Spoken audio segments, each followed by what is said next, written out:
Oh no. Oh no. I'm here. I'm here. And I'm slightly early to make up for being minutes late like all week. Hi, Bob. Hi, Erland.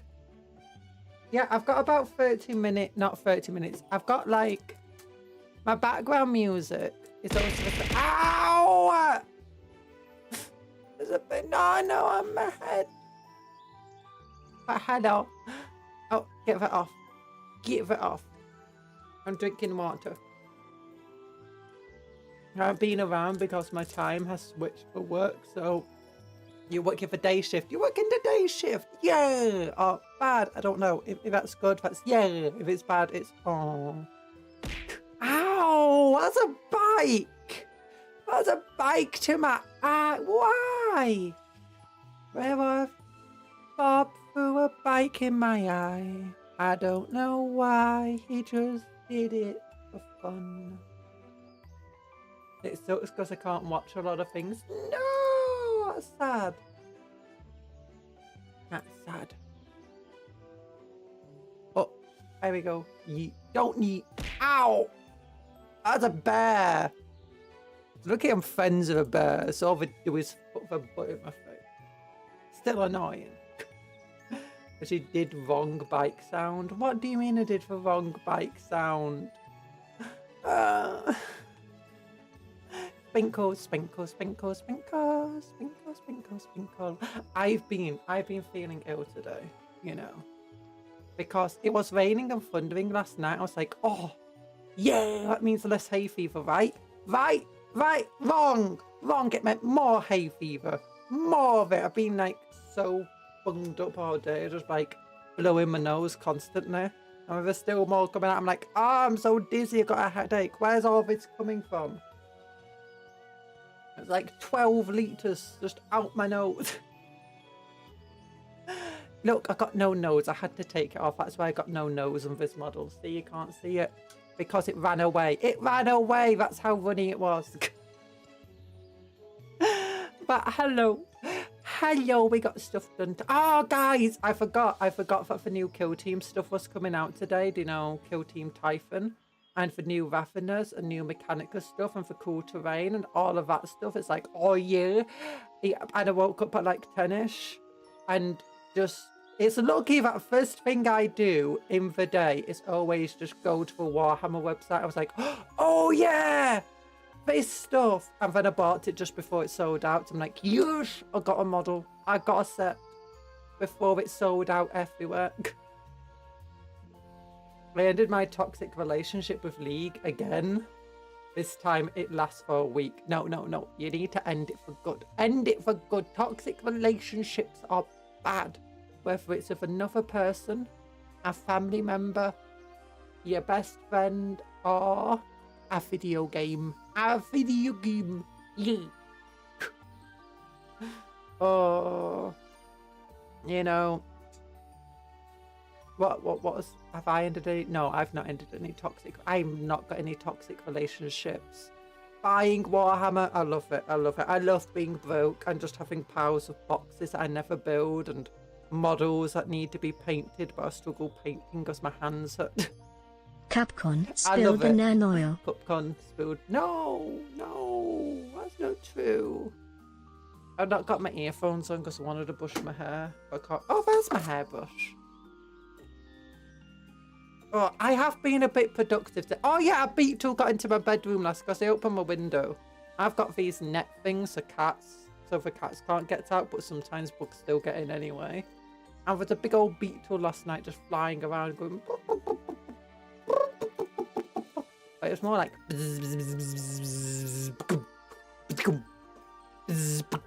Because it was like flying around and bumping into stuff.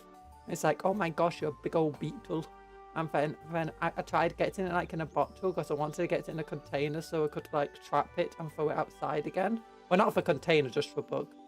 But because it was a water bottle, a little bit of water came out, like sugar water, because I have flavoured water. And it decided to just drink the water. And I was like, oh, it's become timid. And so I managed to get into a piece of paper. And then I just like go out the window and it flew off a piece of paper, like, yeah, good, good, good, good. And I closed the window. But oh my gosh, we're actually surprisingly strong on beetles, you know, with the stickiness of the feet. Because I expected just to be able to like put the paper underneath it. It's like, oh, now if I want to like move a bug, I'm risking like hurting it. I didn't want to hurt it. So I just had to like tempt it onto the paper. Like I'm used to like with spiders and stuff. As soon as you put it near them, or like start pushing against them, you can get under their legs and stuff. Because I guess they're not as sticky. Oh, League is a video game in short. It's LOL. Yeah. Yeah, it's LOL. It's LOL. It's hilarious. Laughing out loud. I'm joking. I know League of Legends. I know about it. Never played it because it's never interested me. Mostly because it's a multiplayer game. I don't do multiplayer. It's scary playing with people. And seeing the League community and how everyone hates League because of its community, I'm like, yeah, I'm happy not playing multiplayer games. Oh, brushing my hair. Oh yeah, though I did. I went back today. I had a shower today, and well, not just a shower. I got smooth legs now. I got smooth legs. Well, kind of smooth. Kind of smooth. Okay, almost finished brushing my hair. Thankfully, my new conditioner is absolutely amazing, and it makes my hair nice and smooth. So it doesn't take us like much effort to brush it at the moment. Even though I'm feeling awful. Oh, I got my earphones on. I can hear the sounds again. Oh yeah, that's it. I've got like 30 songs or whatever in my playlist for music. And each one's between like 2 and 5 minutes long. So there's over an hour. There's well over an hour's worth of music on my music playlist. Okay, I need to get my brushes up. My gloves on. Hi, Jabra. Hi, Tony. You're good. You're good. You're off good. You're off good. If you're off good, that means you're bad. Oh, no, poor Tony. Oh, you're off good as in like you came from a good place. Oh, you came from goodness itself. I know, Tony. I know, Tony for Tanuki. You did come from a good... You are a part of goodness. And hi, Jabba. How you doing? Cupcake Jabba! It's been a while since you've been coming and shouting cupcake at me. Oh, I got gloves. I got my black hole gloves on. Ah, hi, Anthony. Oh, no. No. Dodge. Maybe it's not coming. Ah! A banana on my head again. What's this about balancing bananas on my head? God, Papa Nurgle save you from his Slanesh abomination. What do you mean save me? No, what do you mean Slanesh abomination? Look, look, purple shoulder pads. Purple shoulder pads. Oh, if it's on someone with other dimples on it. Other, no, not dimples, other bulgy blobs. Blubby blub blub blub blub blubs. Banana bonds. Banana bounce. No, no, no, no. But yeah, I got nice smooth legs and it feels nice. Although, to be honest, I need to use my hair removal cream again. Because that's the issue with having very fine hair. Very fine, very thin, very light hair. It's very hard to get rid of. Without using like a razor or something. I don't want to use it on your leg. But look at this. Look at this. I got the purple done. Oh, the purple is done. I need to get black done under here though. And I've neatened up a lot of the goldy parts. Did we do... Oh, yeah, and I did blue highlights on everything. Like, look how cool this cape looks now. Cape looks so much better than before. And where's the other dude with the cape? His cape's not quite as good. Because it don't have as many, I say natural, you know, sculpted lines on it. So yeah, I've got a lot done. Her eyes look very poorly done, but they're not actually that poorly done. It's just for some reason the red is so, like, almost glowing. It's weird.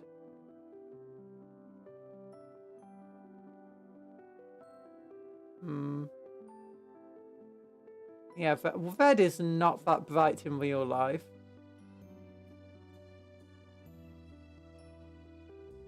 But yeah, no oil should hopefully help that. And hopefully that should make that red look a bit like a glow effect. Oh, to be honest, it's not like that in real life. Just every little bit of red. Yeah, definitely need to neaten it up, but it does not look that bad.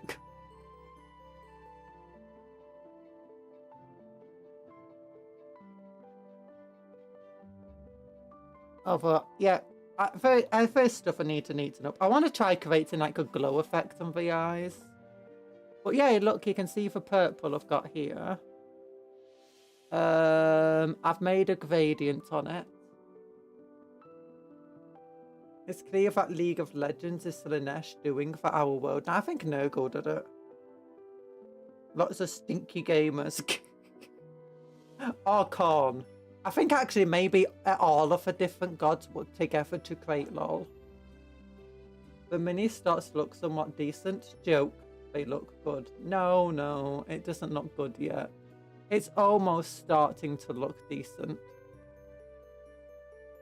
There's a lot of work. We need to just give them a big old bath. But I like the shoulders. The shoulders are fine. For the most part, we do need to give them like a bath in known oil. I'm thinking on the arms, like these light arms here. I'm thinking about using I'm looking. Reichland Flesh Shade or something on them. Like watered down for the pale arms. And for the dark arms, I'm thinking maybe known oil. However, for the tanned arms, we'll just use Reichland Flesh Shade again. I don't want to use a Grax Earth Shade because I did that for the leathers. I think that looks nice actually for the leathers. But after this, the main things we want to do is, after doing the known oil and the other shades, the main thing I want to do is get all the blacks worked on. Make that look nicer. Once all the blacks are worked on, I'll work on getting all the whites looking neater. Mostly just covering up mistakes with Flesh Shade. And while I'm doing that, I'll be going over, you know, these things. Making them less yellow and more along this sort of colour. Again, using not Reichland, the Flesh Shade. Rakar Flesh. Because it's a very light colour. Very light flesh tone.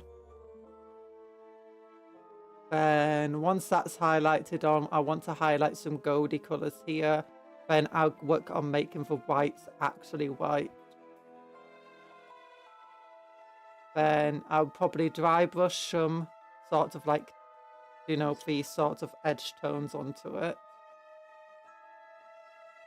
Get the, you know, the guns blackened at the end and with the brass off the gun going through the paint.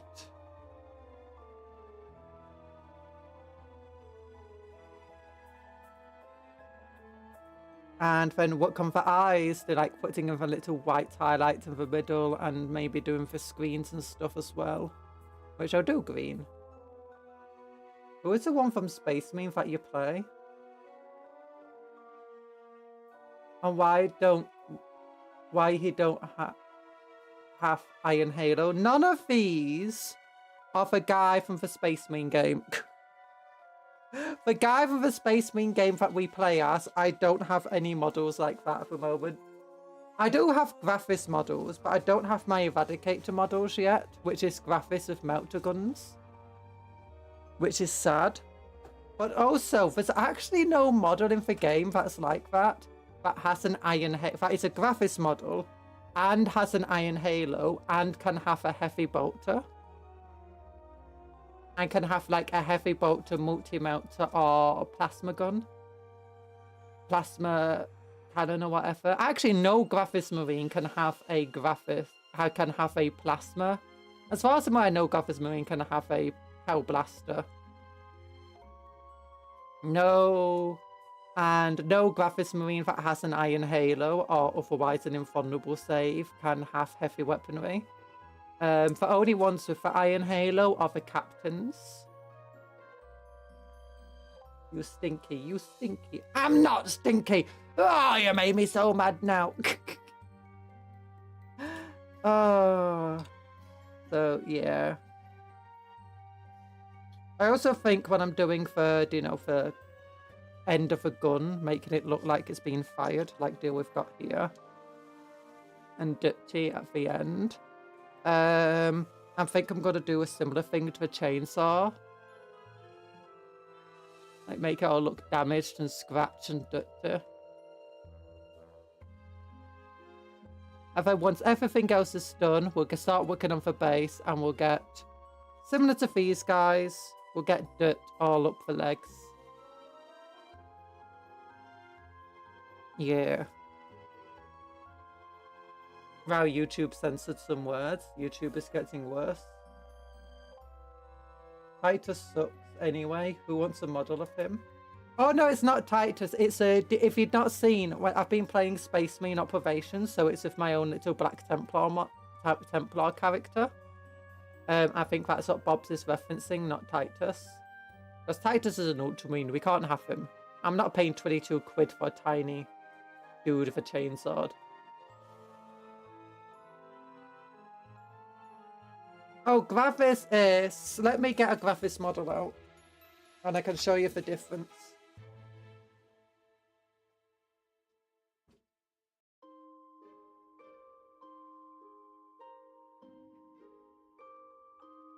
Are you going to check out the new DLC for Dark Tide when it comes out? A Graphis Marine we've painted before. And you can tell the difference of him based on the fact his armor's so much bigger and he has like this hood on him. And you can see the difference between these two is he is significantly bigger model. This guy is what's called an aggressor. You don't get him in the video game. Instead, you just get him in the... Actually, probably easiest just to compare these two. Since they both got power fists. An aggressor has 2 power fists.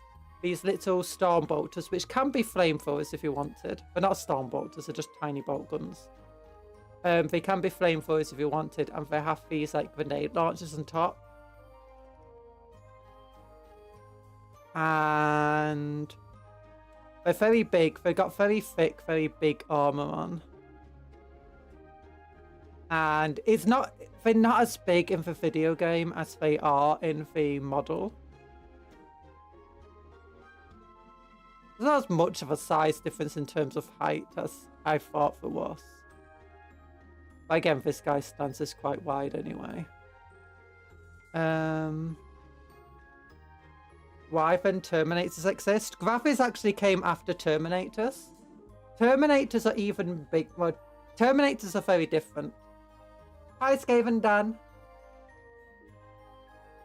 Are you going to check out the DLC for Darktide? I've never played Darktide. I don't actually own it yet. And I'm saving money at the moment, so I don't want to buy it. I just bought the Typhon set for Kill Team Typhon. Graphis can have Terminator armor. No, Graphis can't have Terminator armor. Actually, I mean, a guy who's allowed to use Graphis armor might be a veteran and allowed to use Terminator armor, but you can't have both at the same time. The guy who wears Graphis armor is the same type of guy. Underneath the armor, the person underneath this armor is effectively the same type of person underneath this armor who's the same type of person underneath Terminator armor. Terminator armor is... This is basically the cheap Terminator armor. It's got no force fields in it. Terminator armor has force fields in it. They've got these massive shoulder pads that have additional force fields in. Terminator armor... Graphis armor is the same type of armor that this is, except it's just much, much thicker. And as a result, it can take a lot more beating. But Terminator armor is made out of better materials as well. So it offers a better save and it provides a lot more resilience. Terminator armor is also generally a bit more mobile and movable.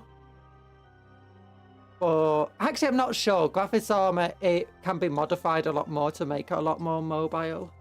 So it's hobo armor. Graphis armor is basically just the poor man's Terminator armor.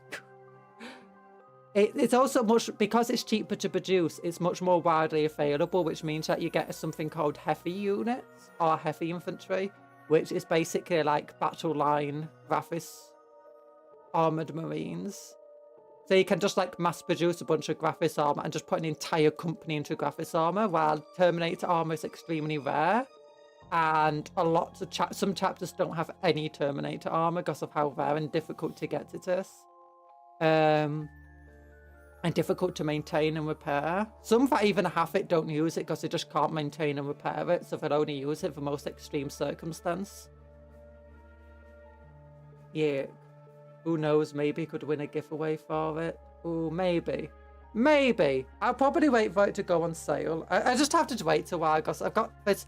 You got a Saturnine box set coming out soon as well, and then probably not long after you're getting the new Black Templar stuff. So there's just a lot of stuff coming out in models that I kind of want. And you got Grand Cafe coming out, which I also want to buy. I'm thinking about actually changing Grand Cafe models I'm going to buy and like modifying them all into Guardsmen. I think that might be fun. Graphis is basically the primer. It's also only... Terminator armor is used by Firstborn Marines who came before the Primaris, and it's used by Primaris. Graphis armor is only used by Primaris Marines. That's another thing to go and say. Oh, so hi Ivan and Skaven Dan, did I say hello to you? I don't know. Graphis is slightly more mobile than Termi, but that's the trade-off for improved survivability. Yeah. Oh no, I've heard that like the aggressive version of Graphis armor doesn't have the same mobility as Terminator assault armor, but maybe that's just wrong. But I've heard that like the heavy armor variants and the battle line version of Graphis, and obviously the one with the big jetpack on, have way more mobility, but they don't provide the same sorts of resistances that aggressive armor does. I don't know. Terminator has inbuilt systems of teleportation, so it can mitigate from... Yeah. Oh, yeah, Termi armor can teleport. Yeah, and a Primaris is bigger than a normal Marine. But Terminator armor is... As far as I'm aware, Terminator armor can be fitted for a wider range of sizes quite easily. It used to be that Inquisitors who were just normal humans could get Terminator armor. And different, what's it called? And there's definitely been Space Marines who are much so like the size of Primaris Marines who managed to wear Terminator armor without any difficulty. And Marines who were smaller than normal Marines who managed to wear it without any difficulty. So I'm assuming it was built to be... It's like I can imagine Terminator's one size fits all. Graphis armor, on the other hand, is too big for a normal Marine to use. They'd have to be Primaris. So, I don't know. When I was reading up about it, I couldn't find anything on Terminator armor saying that it had to be refit and remade for Primaris. And that, in fact, when the Primaris first came around, you had Primaris in Terminator armor alongside Firstborn in Terminator armor. So, I don't know. Let me get one of my...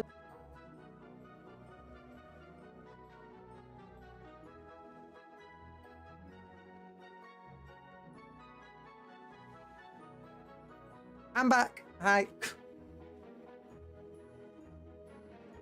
Terminator armor can still be produced. It's just very difficult and rare to produce.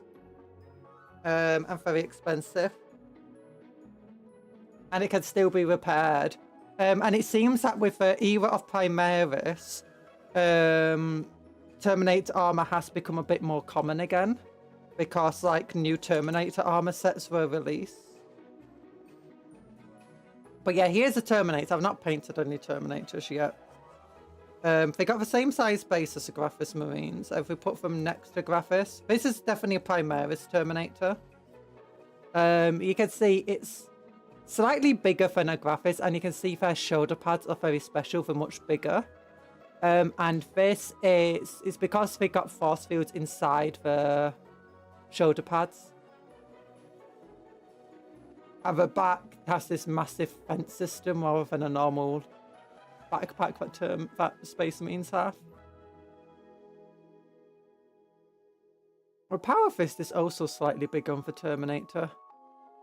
The Stormbolters are definitely bigger. Hi, Nick the Salamander.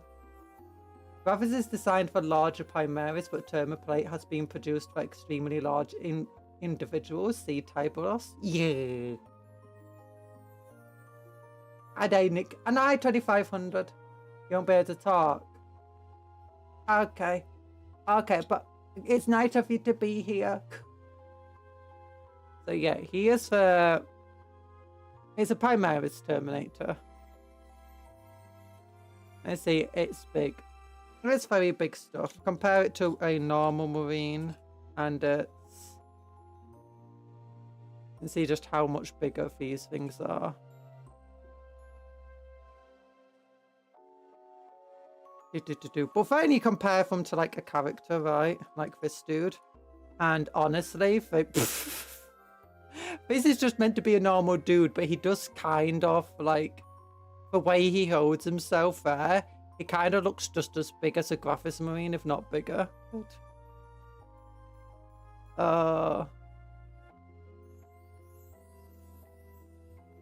mean, sure, he does have a tactical rock, but I mean, he's just so broad. Oh yeah, and this is a neophyte, so it's a Space Marine that's in training and has not yet finished the process of becoming a full Marine.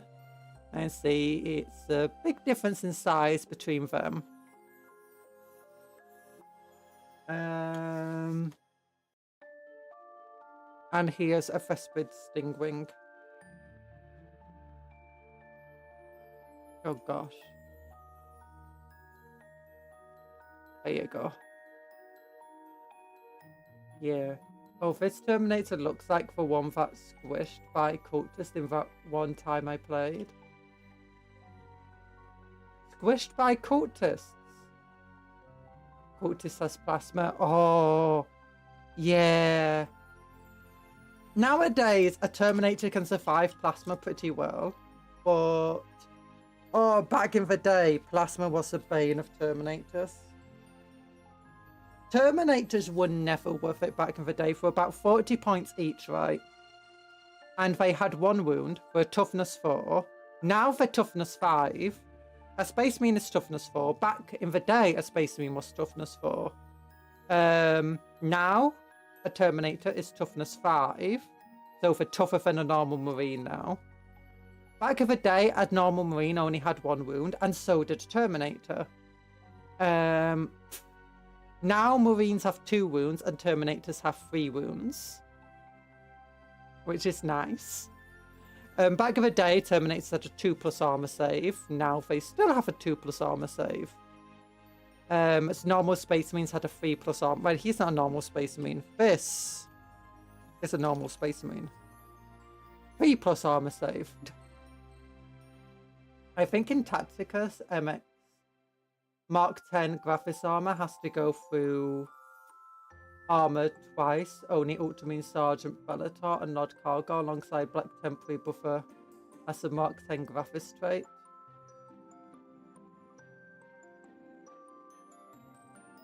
Oh. I've never played Tacticus before. How you doing? I'm doing okay. I'm feeling very hay fevery today. But yeah, so what this meant... oh yeah, also, back then AP worked differently. So a plasma gun had AP 2, and back then, the lower your AP, the better.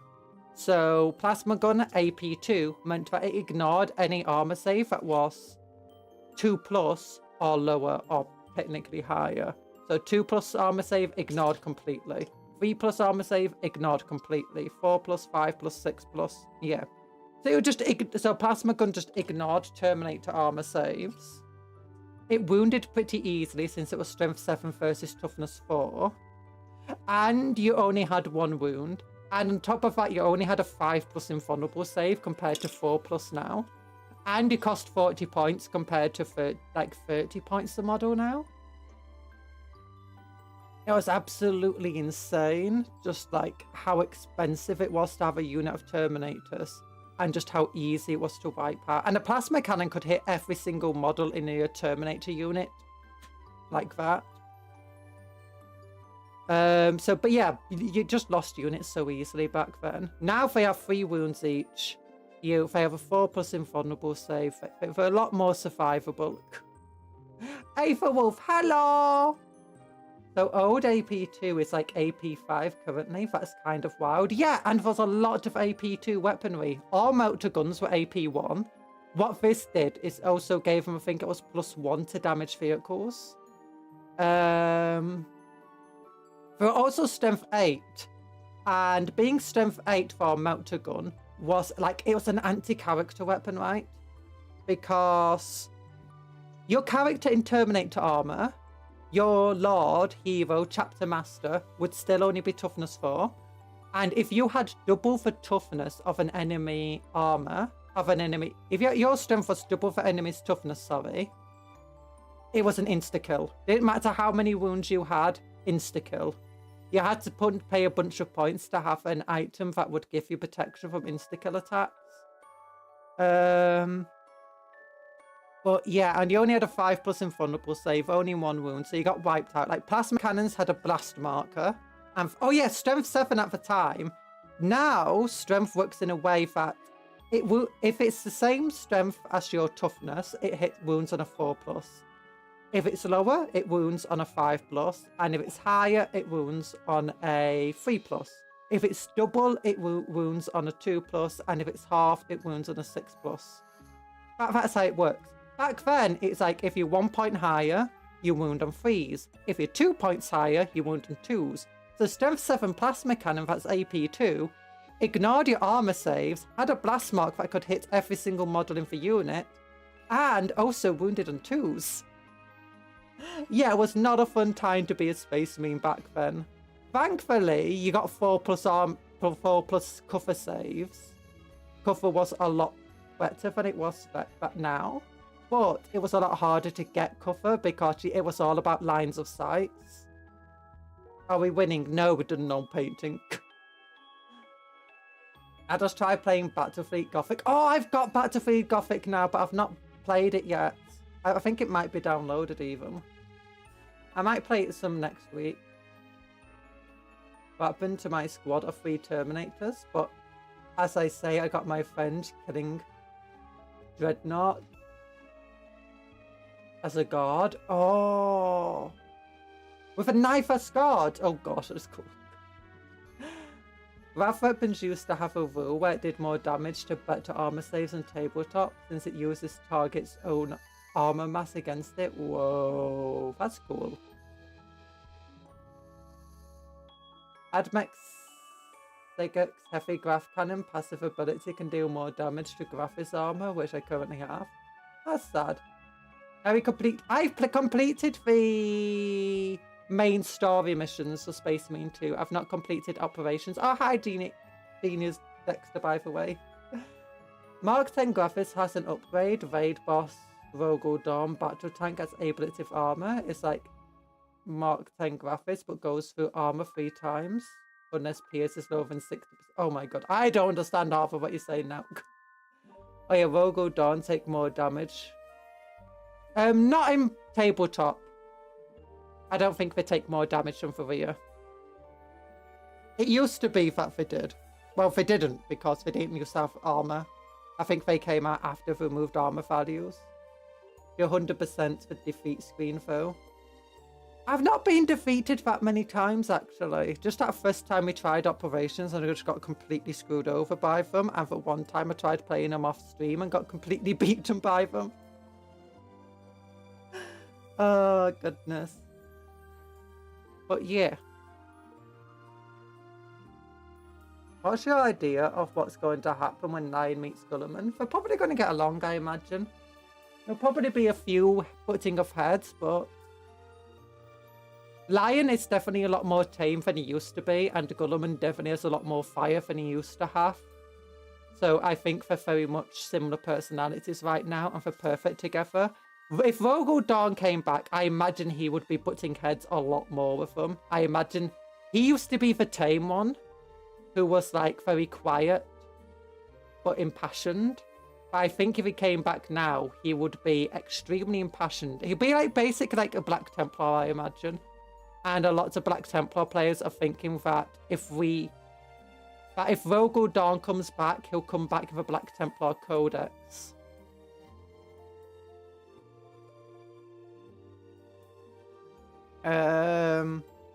Similar to how Lion is coming back in the Dark Angels Codex. And if they bring back Rus, it'll be in the Space Force Codex. And Falcon would probably be in a Salamander Codex, which we're thinking they might be a Salamander Codex. We're not sure right now. I'll stop plating the tank as a whole. Tanks used to have armor values, so they had different toughnesses on front, sides, and rear. Yeah. They still got that in Horus Heresy, but not in 40k. It's mostly because 40k has gone very competitive and very mainstream. So they wanted to simplify the game. Especially since it was the main game being played in shops. And what this meant is that, especially as the game became more popular, more people just waiting around in shops, waiting to have a game of 40k.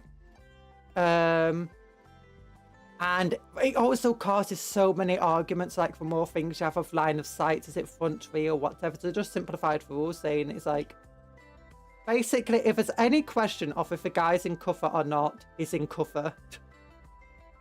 If you can see an enemy model from any part of that model, that's it, it can shoot. So it significantly reduces arguments and what can fire and what can't fire. And if you want to use more old rules, then you're free to do that in a non-competitive setting. Like, personally, I would play with the idea that tanks can only shoot from, like, if a gun can actually see you. Because that's what I prefer. I know some people do that. We'll go for beer and discuss how effed they are right now. Yes. Yes, we'll discuss how messed up things are, I imagine. I think they'd agree on a lot of things. Maybe they wouldn't always agree on the solution, but they'll definitely agree on the issues that are at present, and they'll also be able to... I think they'll be able to relate on, like, seeing their chapter, trying to keep their traditions and values of the Primarch, but twisting them. And not understanding them wholly. I want to play some Incubi. They're so pretty. Incubi are actually cool for Dukari. Yeah, I love Incubi. I used to, back when they were metal models, I collected a load of them, and I was always trading with people trying to get all the female ones because I wanted an all-female army. Yeah, I also like how they're not sadistic. Incubi actually have honor and code and stuff. Probably Rogel Dawn tanks tend to be in the receiving end of Focus Fire Squad. And it's even weak to devastating wounds. A Rogel Dawn tank is what I like to refer as a poor man's Baneblade. Although, to be honest, a Baneblade is also pretty much a poor man's Baneblade right now. Because a Baneblade size is just a huge weakness to it, especially nowadays where with so much terrain being required on the board. Tiny Titans and BFG have armor values. Titanicas, you get +1 and +2 to your wound roll for being on the side or rear arc. Yeah. Titans automatically explode upon death. Hi TA, hope you're doing well. I am. We should start painting. I can, what's it called? I can start talking later. Right now, I think we need to do painting because I want to get inking. Well, not inking done. I want to get washes done. And washes take a while to dry. So we won't be able to do anything while waiting for them to dry. Contrast Black Templar, no thank you. I want Noon Oil. Give me Noon Oil. That's Apothecary White. Is this non-oil? Is that non-oil? It's purple. Non-oil, non-oil, non-oil, no. Oh, non-oil. Actually, I think this is a fresh pot. Where's my old pot? That's Agvax of Shade. That's also a fresh pot of it. Maybe my old pot is in the pot. Oh, wait. Non-oil. Like, maybe this is a fresh pot. I can't tell. Both are dusty. These are both sat at the back.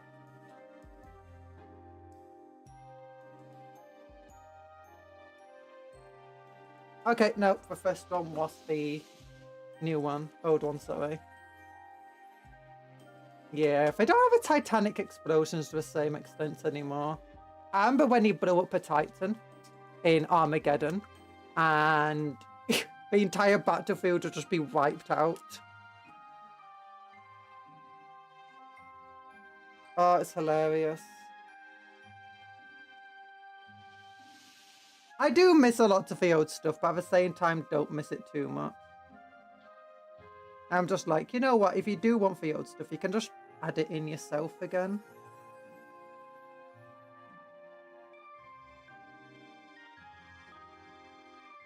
I could also headcanon why they got rid of things, you know? Like, why did they stop having cheeseburgers? No, why did they stop having armor values? I think it's just because the tanks are so good. They just armored up the entire tank. That's what I think.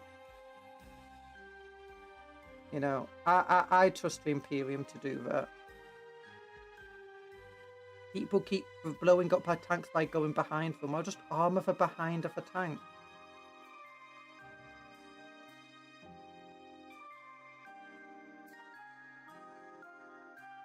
Armor up its butt. We did it to the Land Raider, we can do it to the Rhino and the Predator.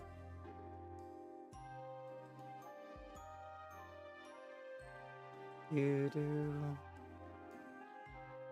Warlord Titans. I think if a Warhound goes up to Reavers, explodes 3 inches, 6 inches if it is the Warlord. I can't remember. I've not really played Titanic stuff. I've not really looked too much at Titanic stuff in the current era of Warhammer.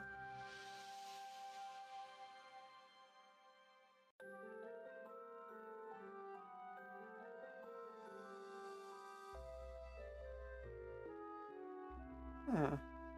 Maybe I need to shake the tub more.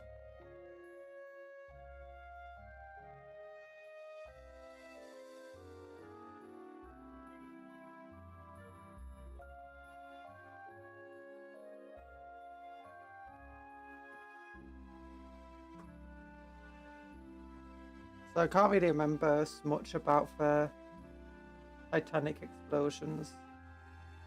I know they used to have absolutely massive explosions and could do so much damage. But I do see people, you know, every so often they talk about, like, it's like, oh my gosh, I was playing a game and my tank exploded and just caused a chain reaction. I'm like, how? How were all of your tanks at super low wounds or something and just right next to one another?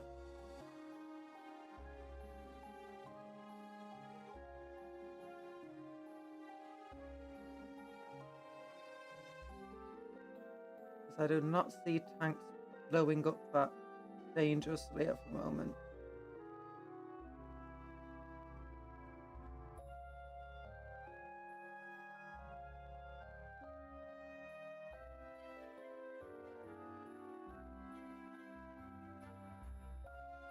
Oh gosh, yeah, I'm definitely going to need to neaten up the blacks on these models. A lot of mistakes are made with the other colours getting it onto the black and stuff.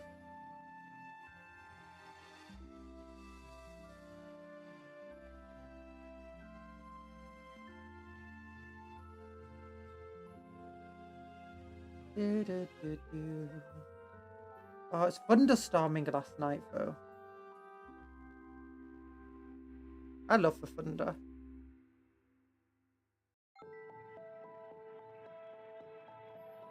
Sorry I'm late, got bad news from the doctor. Oh no! I hope it's not super seriously bad. Don't worry about being late, Bug. Hope you're okay.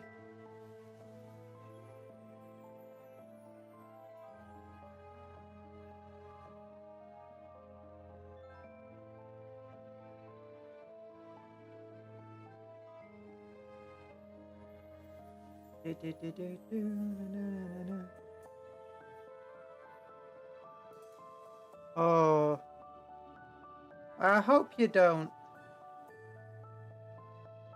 Cause I was got a bit of information like that about my chest, and I had to go to the breast clinic. But thankfully they did the scans, and it turns out it's all fine. It was just tissue being weird.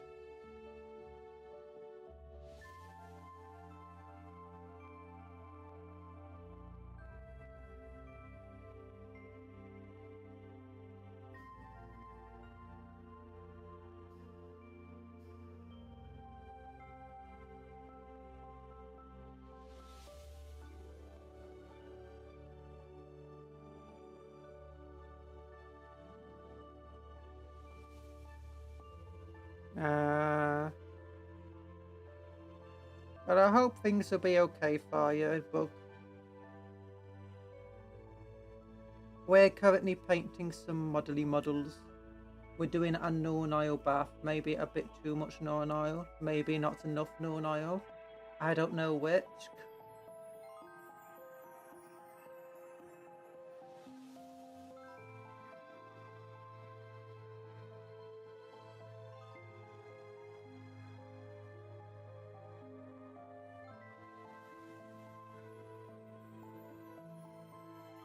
It's better to try and do not enough, because you can always go back over if needs be. While too much, it's harder to, you know, correct. It's easier to add more than it is to take away.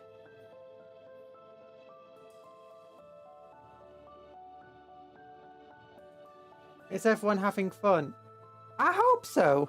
I hope everyone's having fun. I'm having fun. I've got my little models here. I've been doing a lot of painting off stream to try and improve the models.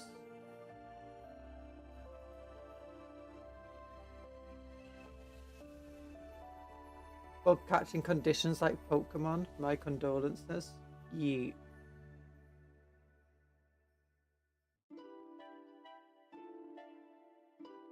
How's your foot, by the way?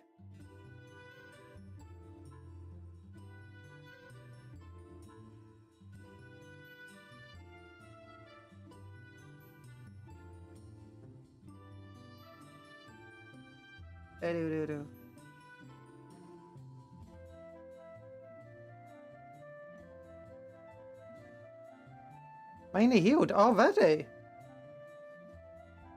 I said it was broken.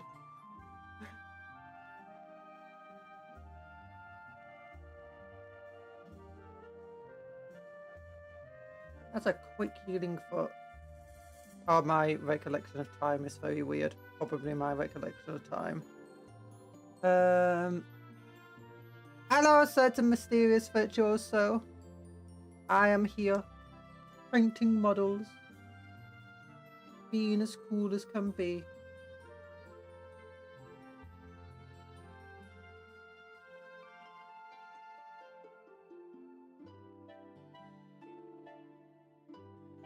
There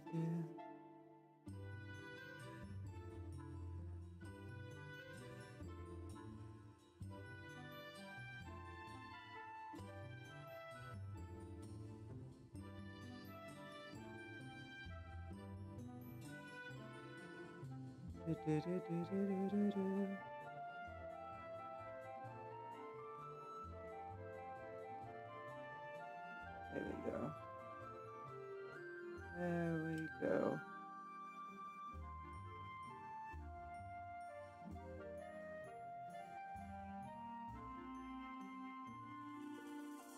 Paint.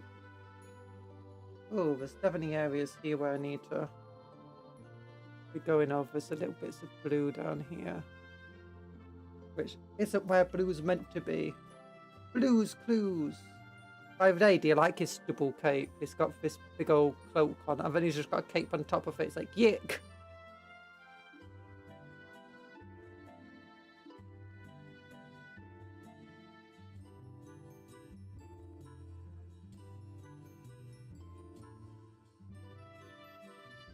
No capes.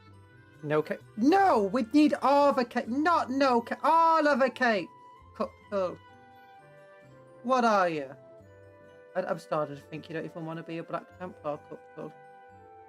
Why don't you want capes? We're not Edna Mole here. We need all the capes. All of them! Can you imagine ultramarines in place of blue for blue capes?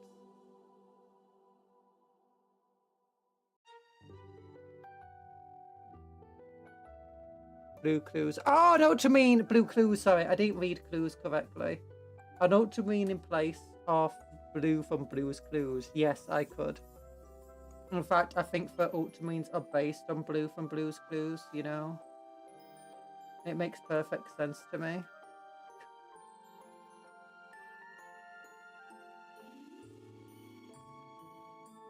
Just got them and like, go on, boy. Go on, boy. Look for the clues.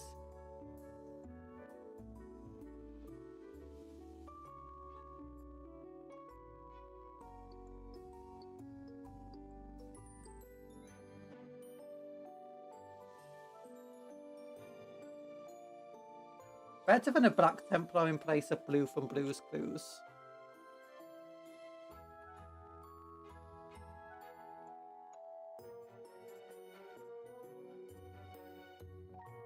Original Codex was that note the guy held in Blue's Clues.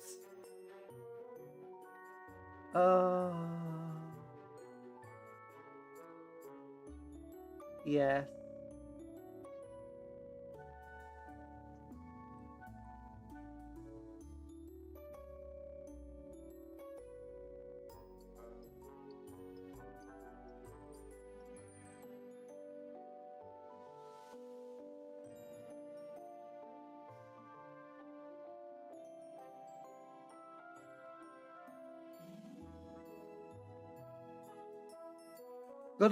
Goodman wouldn't play catch with his ultramarine children. Instead, he just like played like a game of Cluedo. And well, he thought it would like help his children grow. Instead, he just became obsessed with the notes he gave them.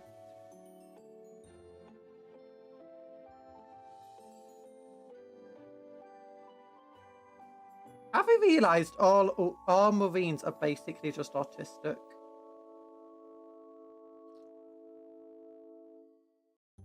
Like, they just get obsessive about things, you know.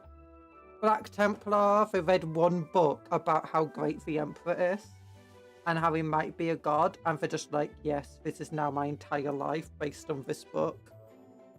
Ultramarines read one book that their father gave them about, you know, how to do warfare and tactics and stuff, and that just became their entire life.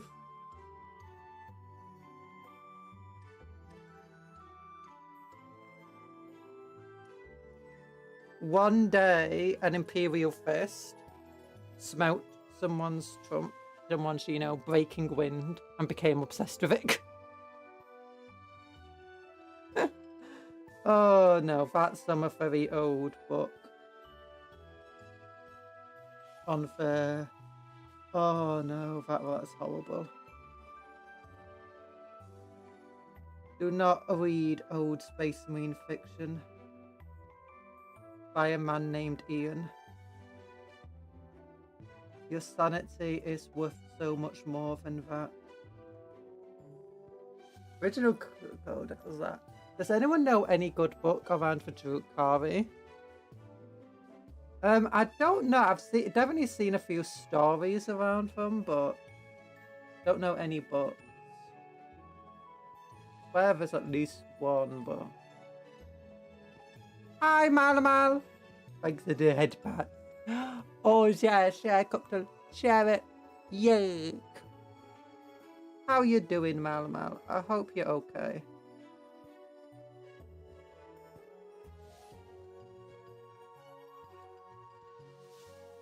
Us being books are based around Xenos.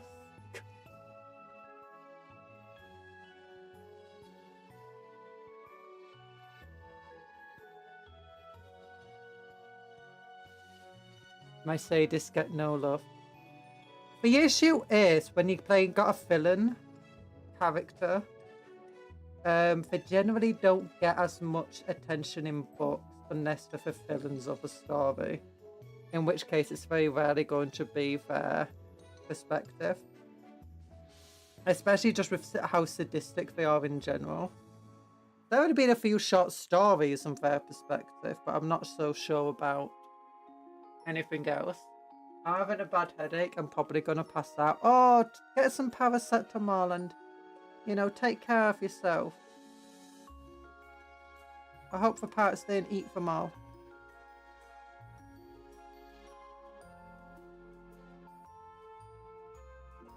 It's nice of you to pop by the stream even though you got a bad headache. Thank you. But take care of yourself first. IRS is here. Hi, IRS. Everyone get your tax books ready.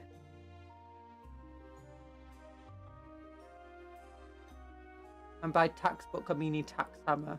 Smack him in dead. Oh, goodness.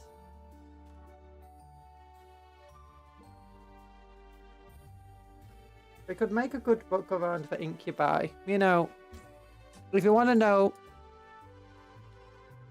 what we need to do, you need to go here. And what you do is you go to Black Library.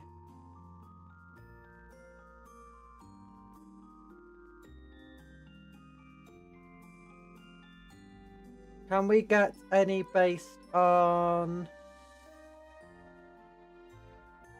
the Dark Eldar? You got Fulgrim, Grotsnik, Blood Imperium, Leontis. Oh, Broken Crusade.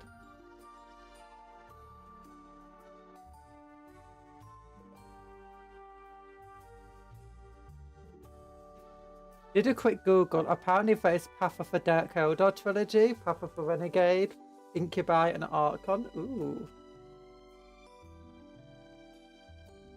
Path of the Renegade.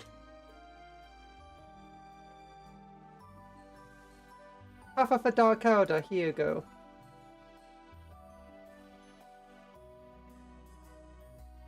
Path of the Renegade, Path of the Incubi, Path of the Archon, Midnight on the Streets of Knives, The Treasure of Baal, and Buffalo. Oh, so this actually has 6 books in it. Oh, 6 stories. Path of the Dark Eldar. Hi, so Honey Rose.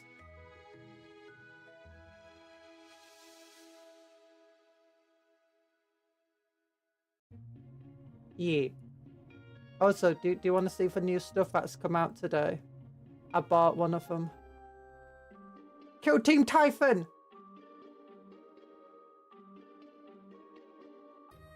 Yeah, we've already got both of these because we bought the big old box set that came out. And it's so cool! Yeah, because we already have the Sanctifiers. I didn't get any of these. I think because we already got the big old box set that contained both of them with the big old statue. I use these as spare parts, you know, for my guardsmen and stuff. Oh yeah, you got the new Tarantula Sentry stuff and the rapier guns. But Kill Team Typhon, yeah, I bought this just before it got sold out everywhere. I say everywhere, it's probably not sold out everywhere. But yeah, 5 Ravenous in it, 2 sets of terrain. Look how cool all of this is. Although I'm a bit sad that the Eldar, not for Eldar, the Mechanicus side of things literally just has a basic archaeologist in it. Like, I mean, okay, for Harmagants are just Harmagants. They're just generic Harmagant kit. Really cool colour scheme that Faye painted them in. But still. If we look at these guys, this guy here is just a techno-archaeologist. You can buy him, and he's actually, they didn't even remake him. I like make a new set for him. It's just literally the same boring set from Armies of the Imperium Mechanicus from here. Scroll down a little bit. There he is, techno-archaeologist. It's a push-fit model.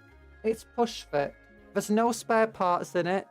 Only one way to build him, one pose. Very difficult to convert or do anything with without having to cut it up.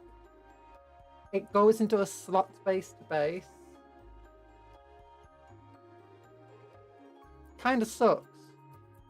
See, where is it? Push fit. I mean, it doesn't need glue. It's sad. Chaos Knight to the background. Oh, there you go. There's all like for. Oh yeah, I forgot Hesprax's own novel series. Yeah, Lilith. I forgot about her. Yeah, but it's sad here. Black Library. Didn't think she got a new release recently of her book.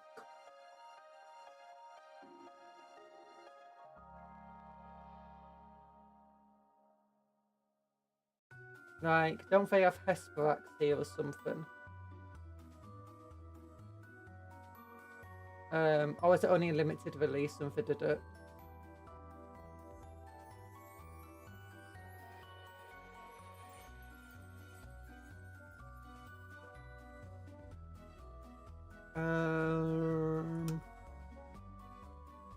Don't see it. But, you know, I do have a habit of missing things.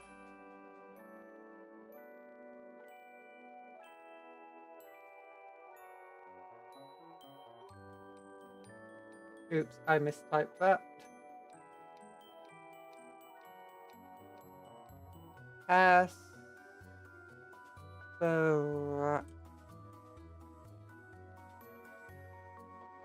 Load. Load.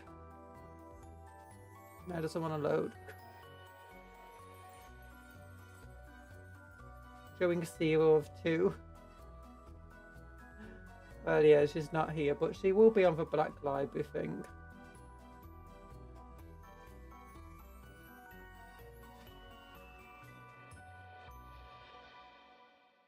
Yeah, there you go. She's got an audio book, Queen of Knives. Oh, there's a French version of it too. Ebook, audiobook.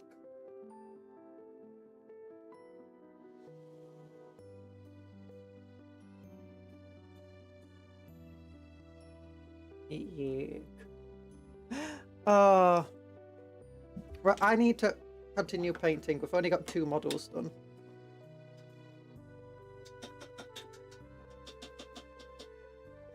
Where's my... Oh yeah, I need a bit more stuff. Where is it? Here it is. We're gonna get a bit more glue to dry the brush with.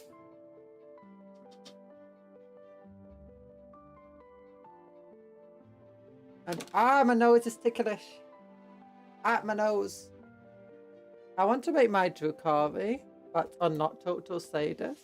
I guess I could attach them to Yanari. Give me a moment.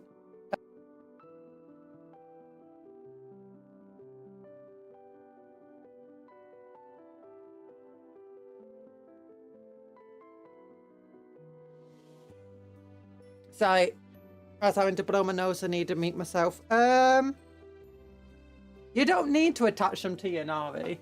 Not all Dark Elder are sadists. Not even all the witches are sadists.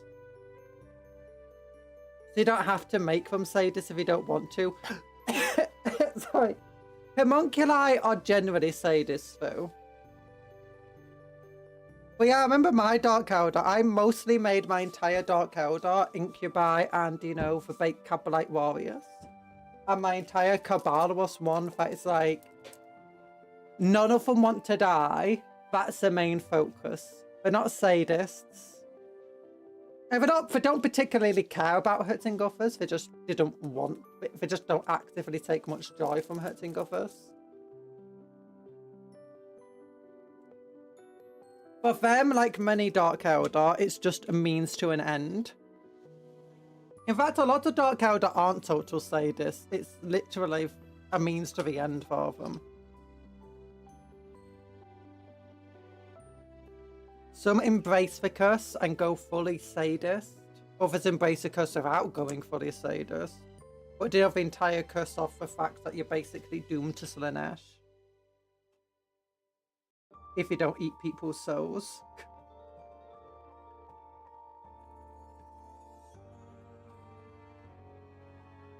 And I did have a homunculi, but he was just obsessed, or she was, I can't remember, with experimentation.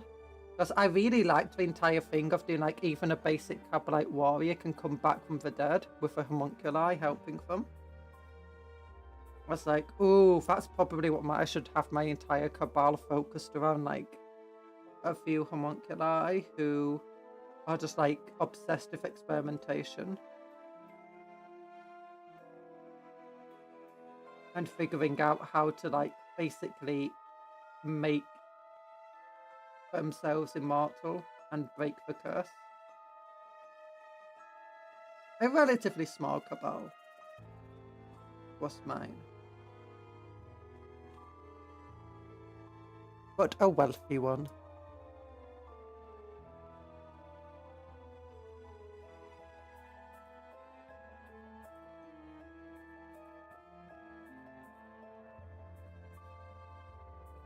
I'm not sure about the entire Ynnari thing. That's relatively new to me.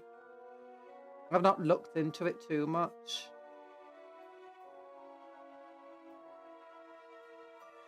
I think they're still relatively limited by the curse.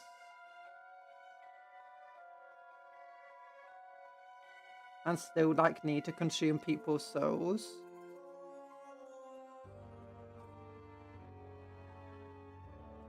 I mean, to be honest, the Dark Elder don't need to give anyone PTSD. They can literally just come in, raid, take a whole load of people, and the only survivors weren't even aware what happened. It's just like, oh my gosh, one day everyone was here, the next day no one was.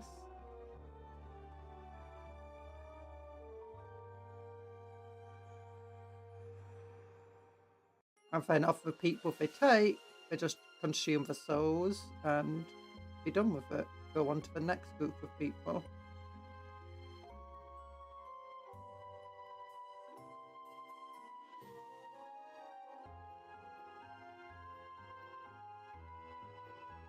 As he gets their soul. I don't think being sworn to the you need necessarily helps, but maybe it does. Because I think one of the weak issues of a Dark Elder is that actually, it's with the issues of the Eldar in general is that their souls aren't protected from Slaanesh. But I'm guessing maybe this unit thing can protect the souls. But that's like why normal Eldar have the Spirit Stones, why the Dark Elder have to torture people.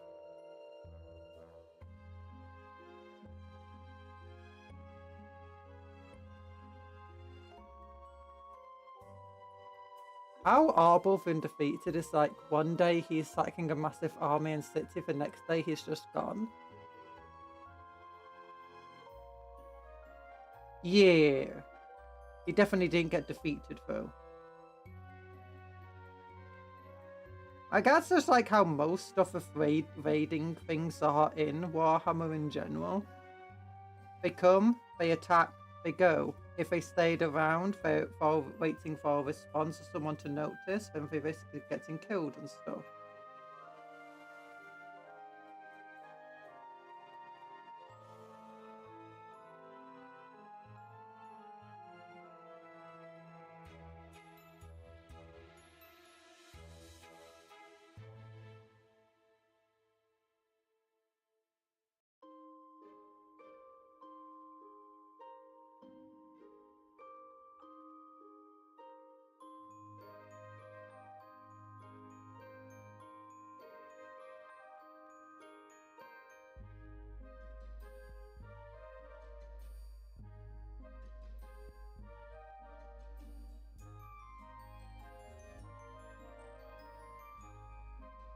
Also, it sounds really scary when you just have the attack comes and the attack goes and Games Workshop uses. I was watching a fan animations called Ruby Dust Queen. It's amazing. I highly recommend it. Oh, I've not really watched much Ruby stuff. So Ynnari is an elder soup externally. Internally, they are devotees of the elder god of death and resurrection and come from all walks of life, Craft Road, Exodite, Drukari, and Harlequin. I knew that much, but I'm not sure. Are their souls actually saved by the elder god of death or not? Because that's the thing I'm not aware of, because I thought the entire thing was he couldn't save them. Bye bye, I hope you have some good foods. I hope you have good foods. We got ice cream. Yeah, do like Flake 99s. I mean, I'm not a big fan of Cadbury's at the moment.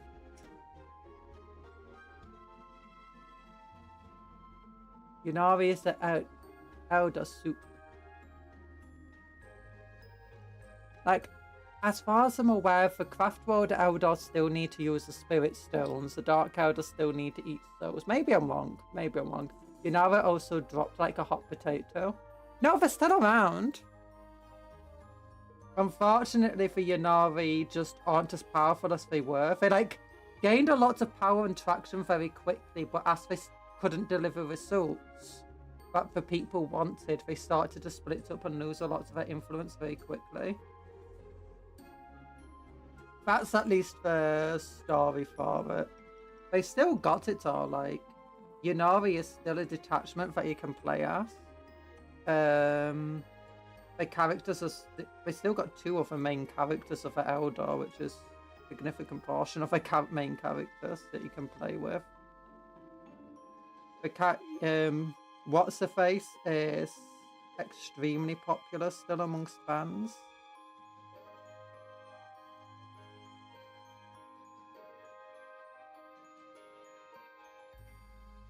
More of their plotline can't and hasn't been advancing at all. Yeah.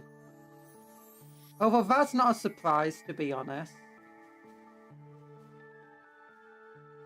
And I think that is expected. I'm imagining they will eventually have their plotline develop. It's just that they're first going to make them weak first. They're going to first have them try to advance the plotline, fail, weaken, and then have to rely again more on humanity to help them advance the plotline even further. And which will probably separate them even more from the regular Eldar. And cause more conflict.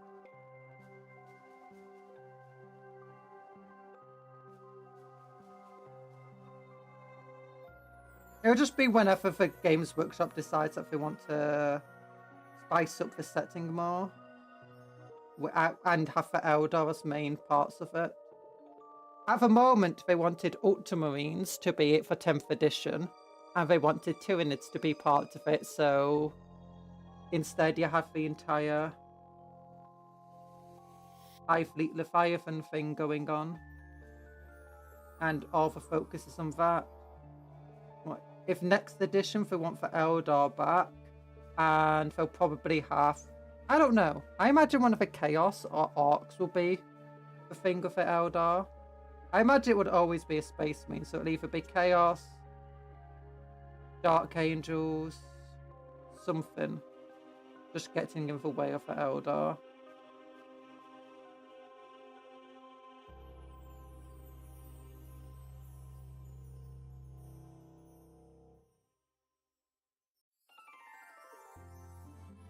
Also hoping that you're feeling better.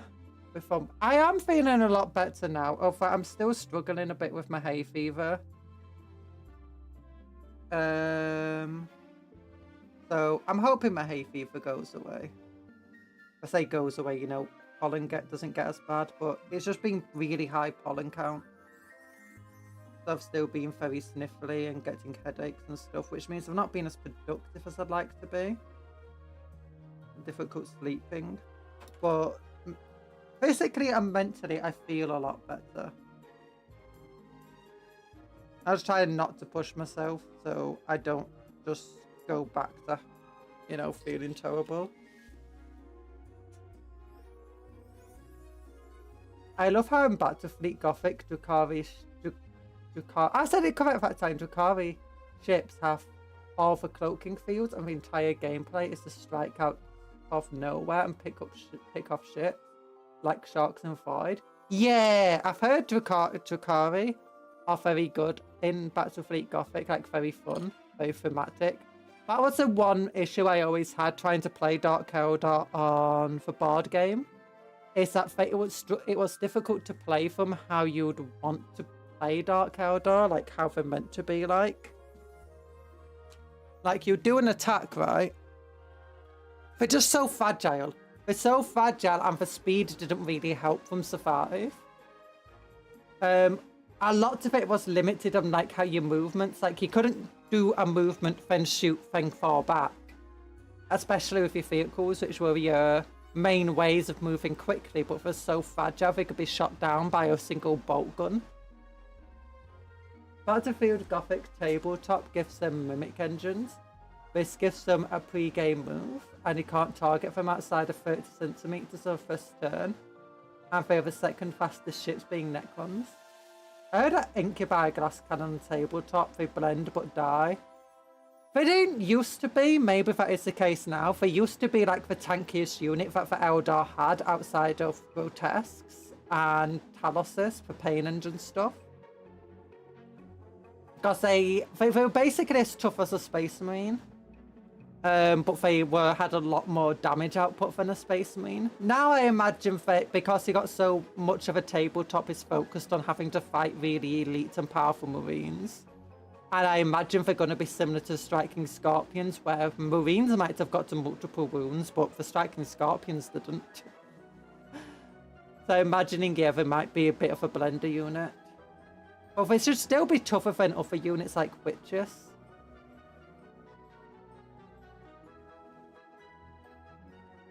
Space Marine bias. Nah, Space Marines should be tougher and harder to kill than an Incubi. Incubi should get like a invulnerable save maybe, but shouldn't be as tough. Let me open up this thing. I can actually look on my thing. Lists. Create list. Xenos. Drukhari. Name it whatever. Create list. Infantry, Incubi. Let's look at them. So for toughness 3 with a 3+ armor save, and they've only got 1 wound. Ooh, the leader of Incubi squad has 2 wounds. They do have an invulnerable save of 5+. At the start of first fight phase, each enemy unit with engagement range must take a battle shock test. That's kind of meh.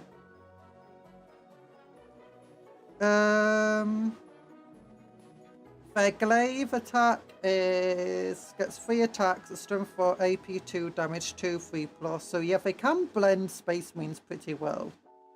Not amazing at it, mind you. Feels like they're not as good as they used to be. Back when I played for Incubi, that's back when Space Marines only had 1 wound themselves. So the Incubi were basically as tough as a Marine. And they got multiple attacks. I might have even been strength 5, I can't remember. But for power weapons, they completely ignored armor saves. They got multiple attacks. They could absolutely blend units. They were very hard to kill.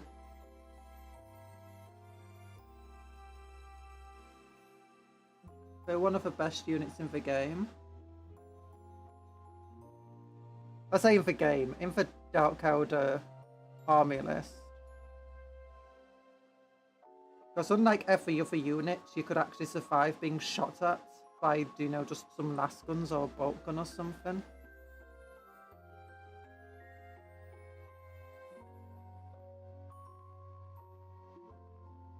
You're floating rogue psychic. I'm Cupcake Conjuror. I'm not a rogue psychic. I'm a very well-known I mean, definitely not a primal being, definitely not a chaos god. Demon host more like, no! I'm not a demon host. No way of proving it.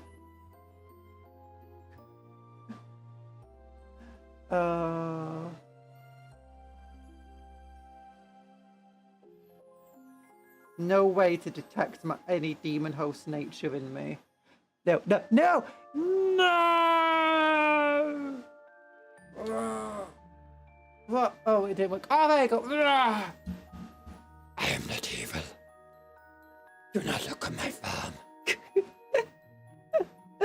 Hello. Our Dark Elder, all kinds of spindly sticks compared to an Orc. Yeah, Orcs are toughness 5 now. That's insane. And then people are like saying that they want Orcs to have 2 wounds. I'm like, no. No, you are not tougher than Space Marines.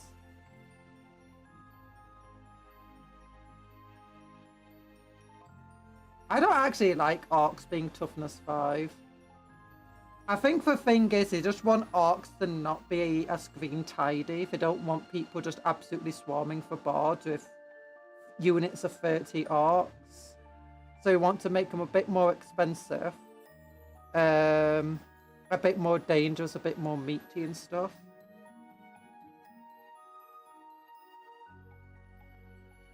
But maybe it's also just saying that over the years, Orcs are getting bigger and Orcs are getting tougher since the game started, which is like 2,000 years before the current start point where we currently are. Incubi are toughness... No, they're toughness 3 now. I think they used to be toughness 4, but that might be me misremembering, so... Actually, I do have the old Dark Elder Codex somewhere. I could go and get it. I have both the super old one and the one that basically modernized them.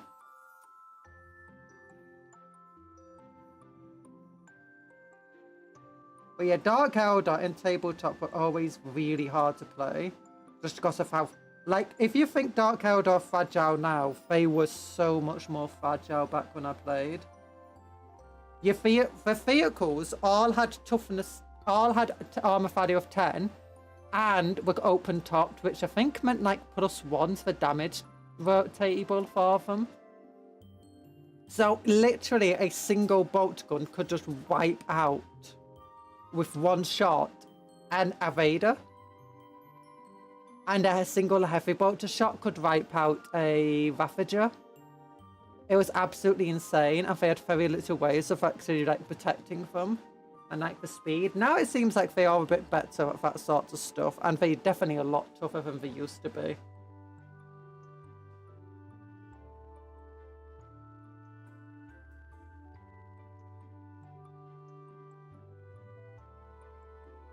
I love Incubi swords, like some kind of massive cleavers. Yeah. My Incubi were all the old metal ones.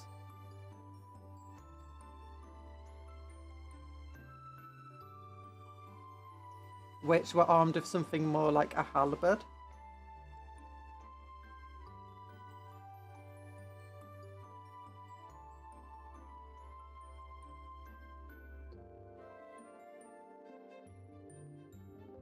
Dark Elder were just one of my favourite armies. When I played them, I didn't like taking large casualties with them because I played them as basically like, this is the raid. How many models I have is how many models are in like the Cabal. It's a small Cabal.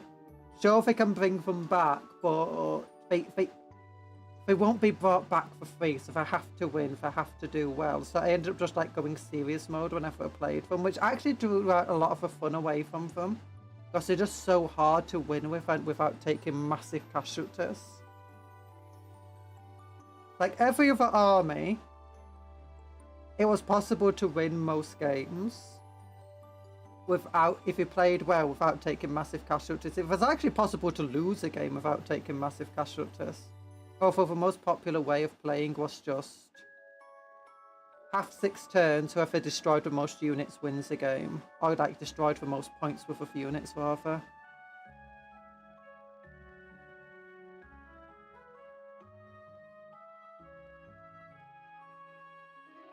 I was like, oh. So it's all about trying to position them and just like do as much damage as possible in like the first turn. And if you couldn't get much damage out in the first turn, when you just positioned yourself in a way where they just couldn't retaliate to you. Or where they couldn't hit you. And then you just wait until you have an opportunity just to pile up your army on one side, blast anything that can actually see your army to absolute death. Like, just focus down a couple of units. And once those couple of units are gone, they can't see your army anymore. And then you just move your army around to somewhere else where you just, again, focus down just a couple of units. That's all he ever did with them.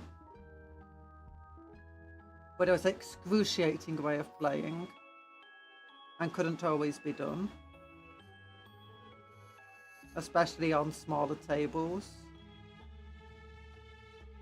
Then the annoying thing is all of the vehicles were so massive for the Dark Eldar, sorry, that it was just so easy to see the vehicles. It was very hard to hide them. Because they're all on a flying stand. And they've all got like these pirate aesthetics, which means they've got these big old sails. You can just see them from every direction, shoot at them from every direction. Thankfully, the places I played, you had this thing of, the tables weren't set up for you. Instead, what you did, you cleared off all the terrain, and you had a number of terrain pieces you can pick from, and you take it in turns, picking a piece of terrain and placing on the board, wherever you want it to go. So I'd always pick like really tall pieces of terrain that I can hide vehicles behind. So current Drukai rules is start X amount of pain tokens, gain 1 for each destroyed enemy or failed enemy battle shock test. Yeah. Spend tokens on Drukhari units in movement to reroll advance or charge, or during attacking to reroll hits and add an extra point of AP. Ooh. So yeah, thought about trying to afflict as much damage as possible, as quickly as possible. Oh yeah, that was the other thing, is getting into combat was great. Because back then you couldn't shoot with a pistol in combat.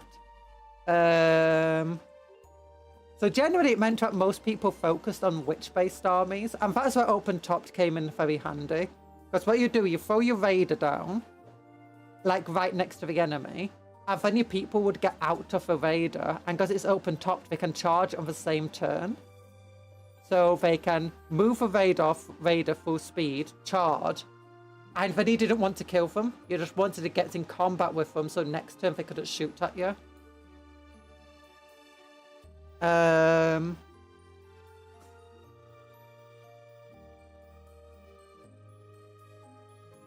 Well, I played a Cabalite army, so most of the time, the only units that wanted to be in combat were the Incubi, and for a couple of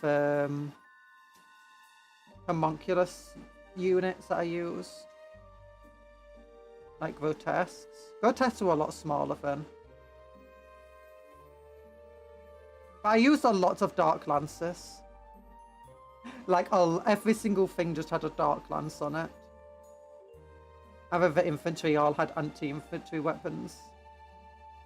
So it's like, yes, I'm sorry, your vehicles are not surviving this game. It's like, what do you mean?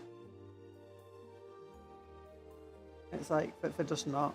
They're not. The other thing was putting units in reserve, but you didn't have as good reserve rules back then. So it was a lot riskier putting things into reserve that weren't like specifically things like Terminators or drop pods. Aircraft were the other things you put in. Oh, well, Dark Eldar did have more of an advantage being in reserve.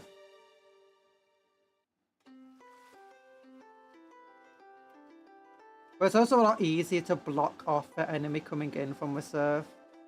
Unless they're an aircraft. Or again, drop pod. In 9th, they had a really cool table that gave them buffs as the battle persisted. They got a 6+ feel no pain right out the gate, upgrading to 5+. Oh, that sounds good. But it does go against the idea of Dark Eldar being, you know, Raiders.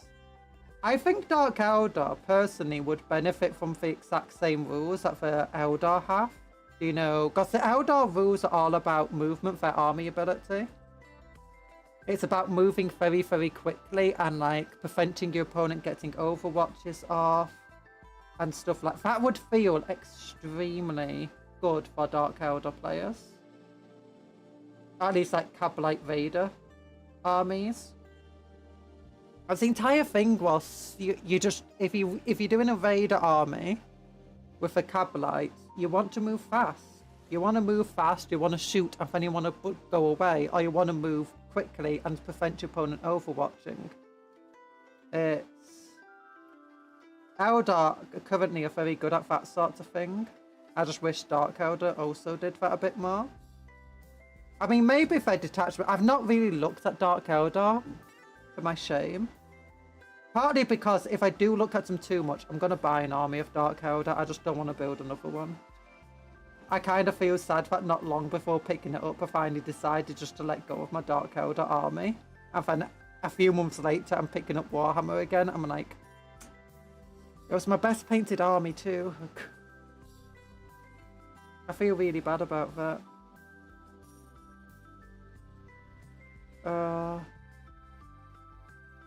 Advance and charge at battle round 2 +1 to hit and ignore BGNT penalty at round 3. And finally auto pass morale and stuff with degrading stats counters double wounds at round 5. Oh my gosh. That's ridiculous.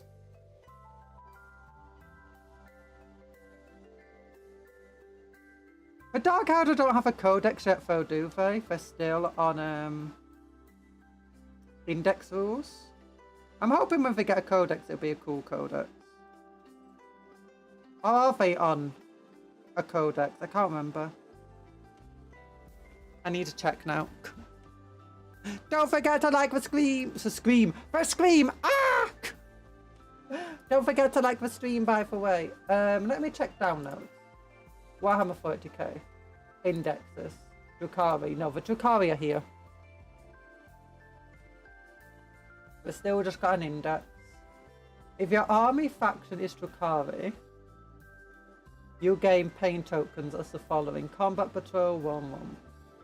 Each time an enemy unit is destroyed, you gain 1 pain token. Each time an enemy unit fails a battle shock. Oh, that's one of the reasons to cause battle shock. That's actually quite cool. Ally with some Tyranids.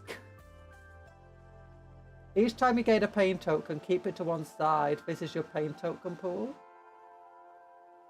In movement or charge phase, you can re-roll. I mean, that's not bad. Shooting. You can re-roll the hit, and if it's a melee attack, improve it. Oh, that's cool. Re-rolling hits by spending a pain token.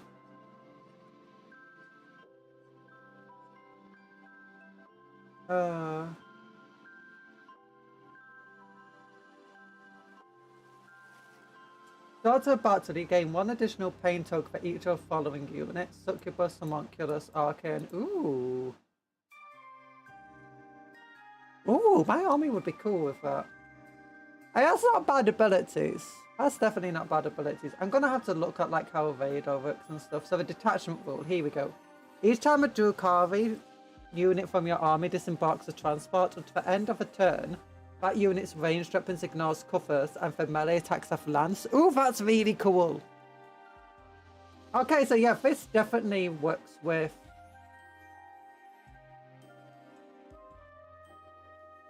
other stuff. Definitely works with the idea of how the Dark Elder are meant to like be. Can't be bothered looking at the stratagems. Oh gosh. Sky Splinter, Real Space Vaders. Oh wait, there's 2 of them. You got the Real Space Vaders. The Sky Splinter, and you got the Real Space Vaders is the other one. Okay. So Real Space Vaders. Oh, Real Space Vaders gives you the pain tokens. Then you got the... Was that detachment one? Yeah. Oh, okay, so Real Space Vaders gives you extra pain tokens, while the Sky Splinter gives you the transport one. Okay, they're both cool. Stratagems for... I like the Sky Splinter one, though. Let's look at it. Target transport. After your transport is fought, select 1 enemy unit. That's a target.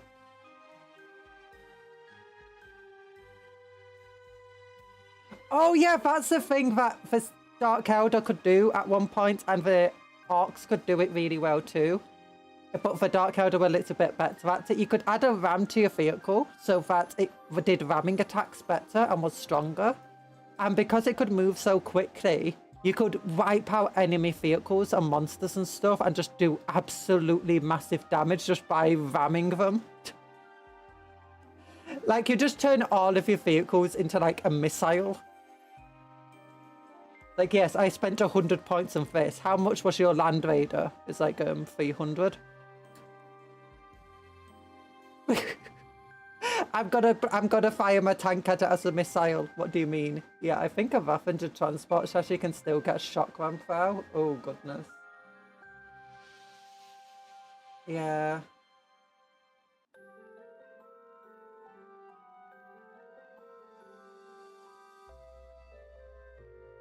Okay, no. End of fight phase, infantry, shooting phase. There we go. Sustained hits, that's cool. That's cool.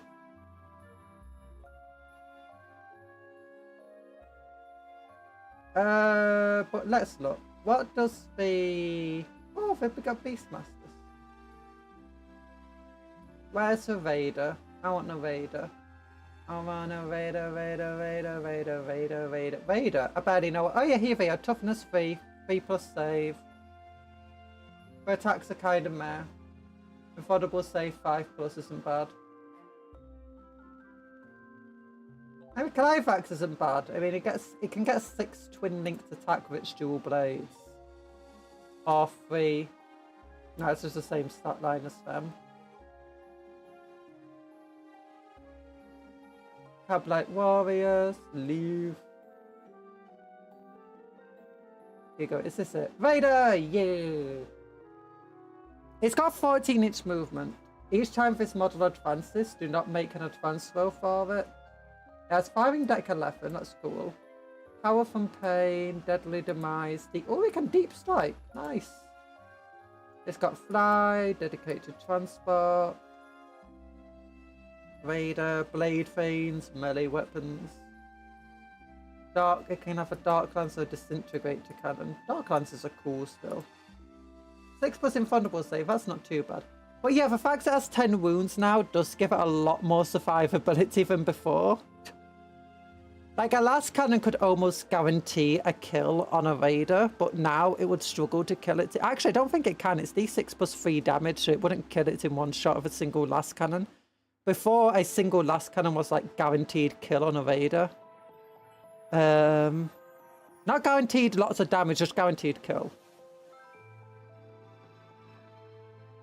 Each time this model advances, do not make an advance roll, just instead move it 6 inches. That's not bad. Yeah, it can't get it. Ravager, can it still get the... It's got Blade Veins. Each time this model makes an attack that targets an enemy unit that is starting row, re-roll a hit of 1. If a unit has a starting strength of 1, this ability only applies if the target has a starting number of wounds. What?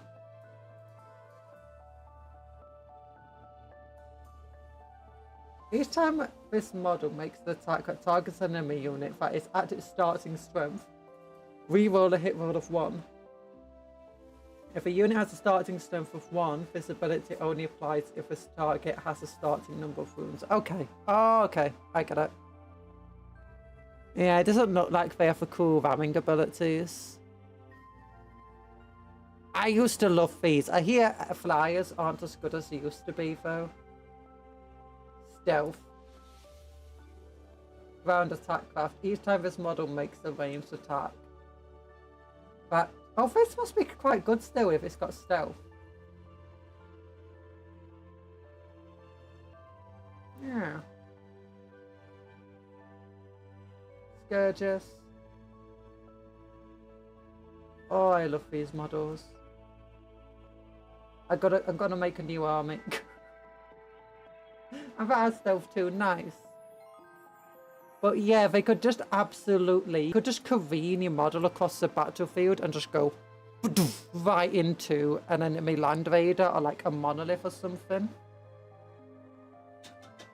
But that didn't feel very Dark Elder. That felt something like an orc should do that. So I didn't like doing that sort of thing. Did it when I had to.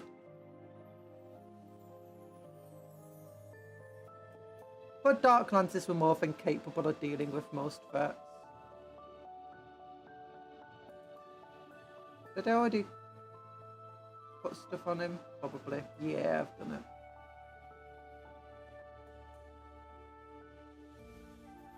Yeah, they're looking a lot cooler now. A lot nicer.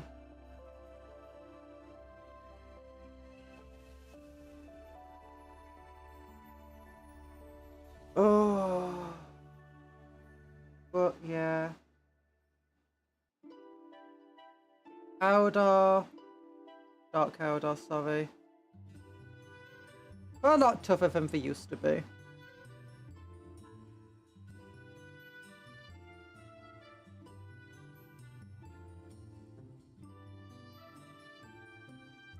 I've heard, apparently, I've not seen it, but I've heard that they've changed the rules for if it's 1,000 points or lower, so that you don't take 3 infantry squads anymore, you can only take 2 of like each version of an infantry unit, which is annoying for my cavalry-based army, where I wanted 3 squads of 10 in 1,000 points of Attilan Rough Riders.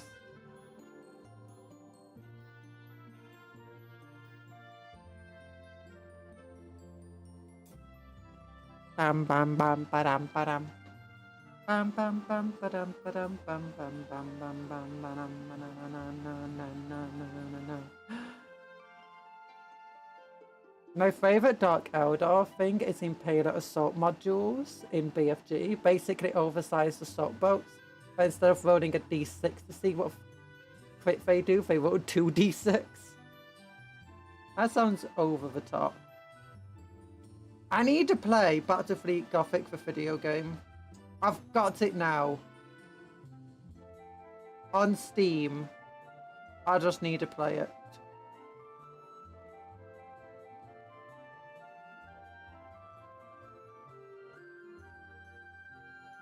I can see I made many changes with this guy before. This is the first guy I painted as like a proof of concept.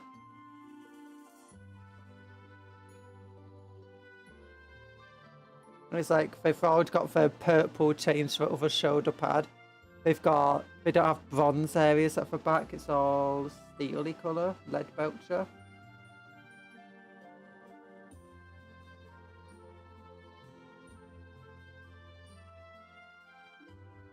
Oh guys, I've been watching Andor. Season 2. Just a little bit of it, like, while I've been painting at the moment. And then I'm going to get onto, what's it called, the anime. Really cool one.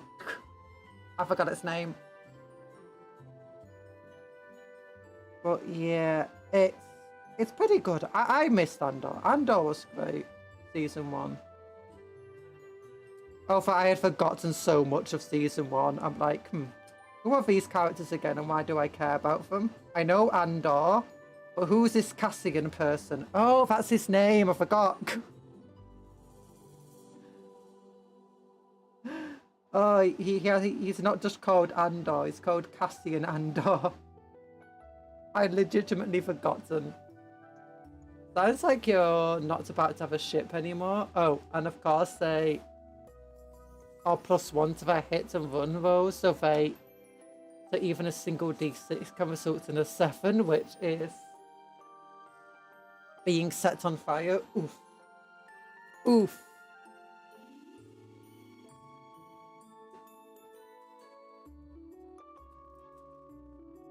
Yeah, Dark Eldar definitely sound like they play like Dark Eldar are meant to.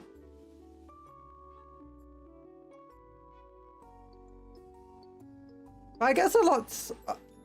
How balanced would you say they are? Would you say it's very balanced, Battlefleet Gothic, in terms of like the board game base rules for it? Because I do feel like the old Warhammer, like Before 5th edition. 4th edition, 5th edition. No, I say 5th edition when they actually started thinking about balance a bit more. Before then, though. Now, 5th edition didn't feel very balanced, though. 6th edition felt a bit more like they were thinking about balance, and 7th, they definitely thought more about balance. But it's like before then, we're just like, yeah, we'll just want the armies to feel like how they're meant to play. Like how they're meant to be in lore. Or just be funny or fun. We don't care about, you know, how likely you are to win or not. If this unit's overpowered or if this army's overpowered, guess what? It's overpowered. If it's underpowered, it's underpowered. Dark Elder and BFG have been described as the single most brutal turn 1 you will ever experience. Makes sense. It's how Dark Elder should be. They should be fair in turn 1, and then in turn 2 they should already be gone away.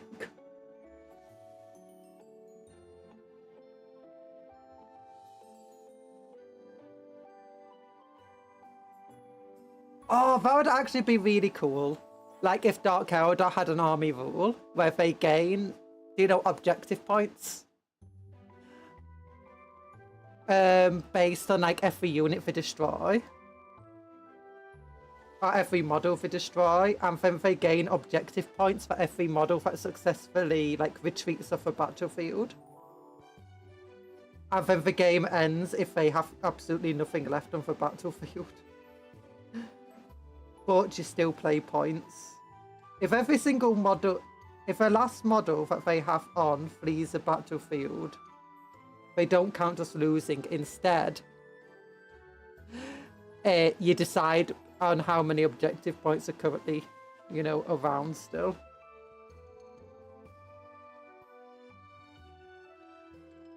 Or something stupid like that.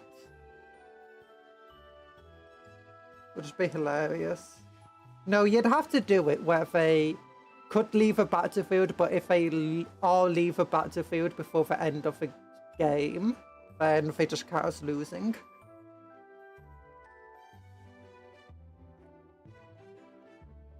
Or give like them a benefit to just retreating the army off the battlefield.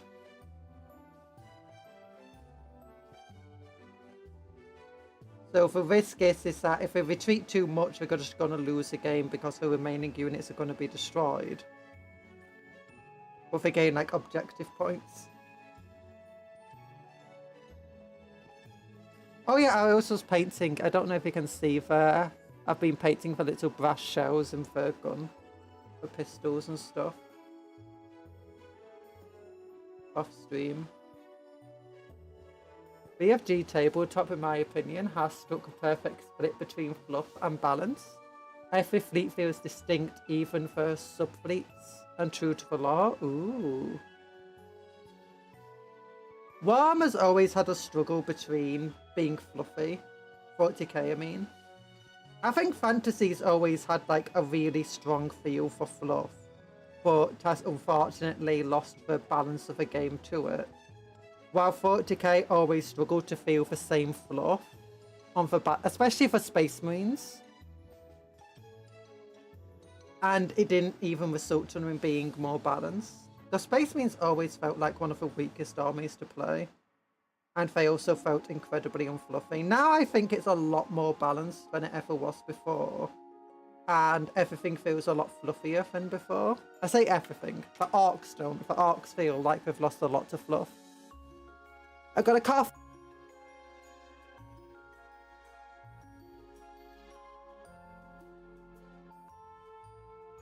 What have I told you, instead of doing a whole hit and run thing, the Dark Elder can partake in some in-turn taking? Oh! In-turn taking! I love it!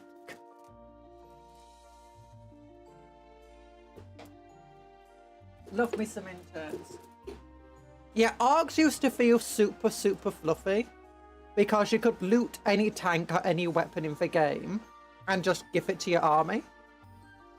You were encouraged to just make units out of the like vehicles and stuff, out of scrap and out of the like other models from other games.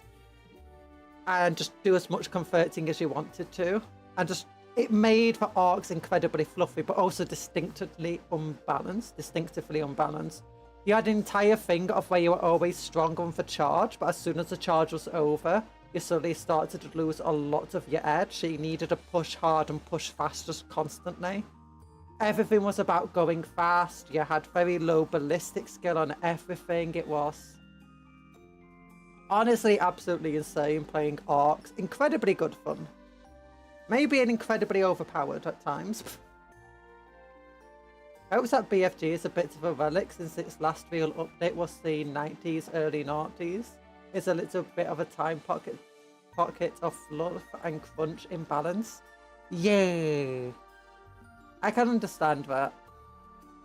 Well, 40k never had that. It's like Space Marines being 1 wound and only 3+ armor save, and Terminators being 1 wound and only getting 1 attack on each of those models. They always felt just weak. They felt kind of pathetic. Even the worst showing of them in lore was kind of better than how they'd perform on the battlefield. And despite this, they're always kind of expensive points-wise, meaning that you are outnumbered by your enemy and often outmatched.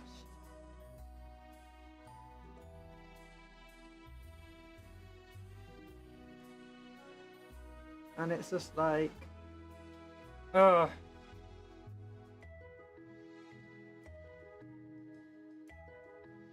But most of the armies now feel fluffy. It's the arcs that lost a lot of their cool fluff though.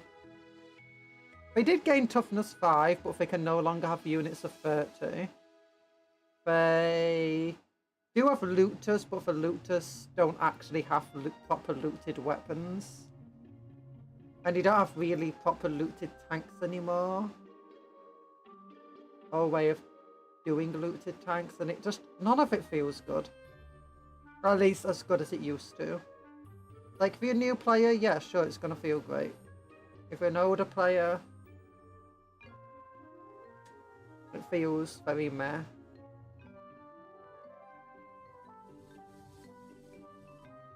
I don't like army rules, though. Army rules are a nice introduction to the game. At first, I was like, stratagems, army rules. I kind of prefer when the game didn't have them, but now I look at them, I'm like, no, actually, these make the game feel a lot more fluffy and a lot more like, you know, a commander and stuff. And focusing your army into a certain play style. That they'd have in lore. Feels very, very nice. I think there's a very nice balance between it.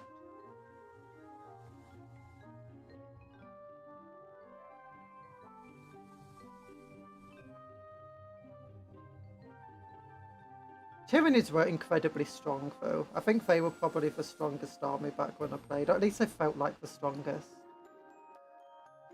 I was just looking at the Avatar of Kane's stats yesterday, by the way, and oh my goodness, the Avatar of Kane is ridiculous. Like, I remember when it was just a toughness 7 goober who got, like, stomped on by everything. It could barely fight Carnifexes. Now it could just go up to a Carnifex and kill it in 1 shot. It could walk up to your chapter master and just skewer it to pieces. Hive Tyrant, more like Dead Tyrant.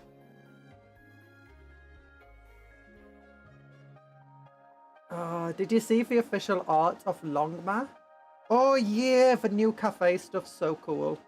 I was going to get a bunch of the new cafe stuff, but I didn't want to build a new old world army for it. But I just had an idea today, actually, or was it last night? One of the other. To convert them into like Imperial Guardsmen or something. I thought that would be such a... because I want to do more cool conversion projects.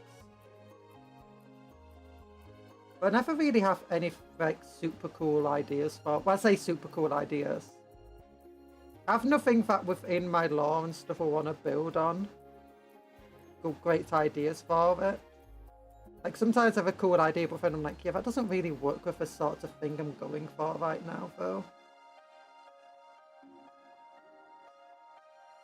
I had a bunch of ideas for Night Lords, but ultimately decided because I wanted to build a bunch of Chaos things, but didn't want to build a bunch of Chaos armies, that it would just be better to make a army list. a Night Lord's army that had all the different chaos groups in it.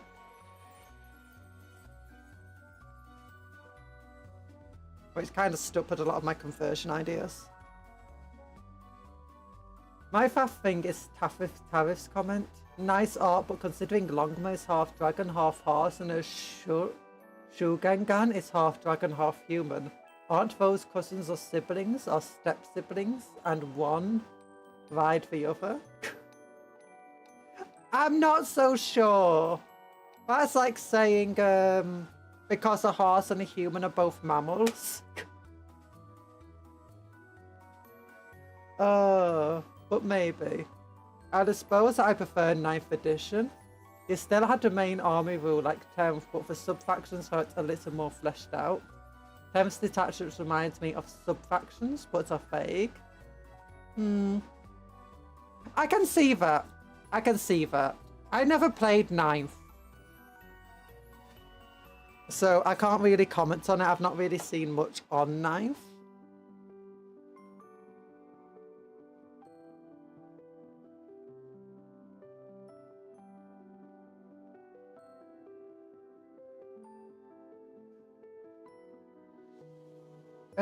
It depends on the detachments, I guess, because a lot of, I think because how much they focus on trying to get like this win rate and not making any, 50% win rates and not making any detachments overpowered and stuff, it results in a lot of detachments losing the kind of flavor. It's like, what the hell is a Night Lord detachment for Chaos Space Marines? That just sucks.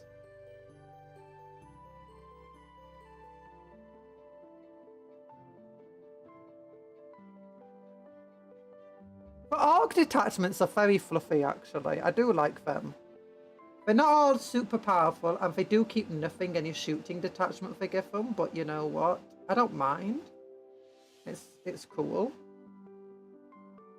I like the fact that you got the tactical brigade and stuff for Orcs, and the speedy ones and stuff.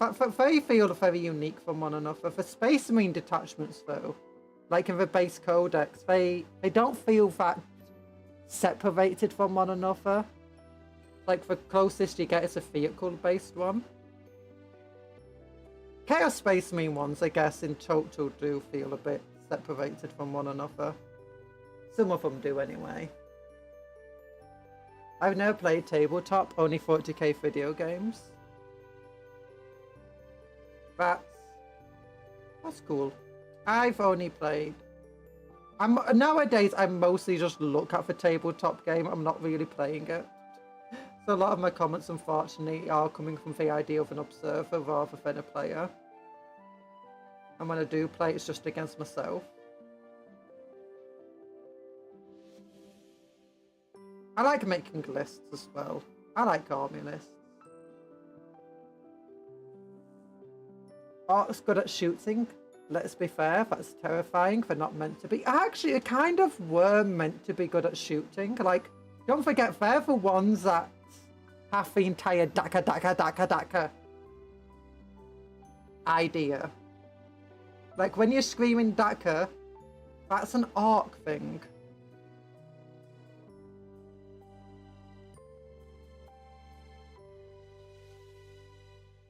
The thing is when they nerf sometimes, they just like over nerf things.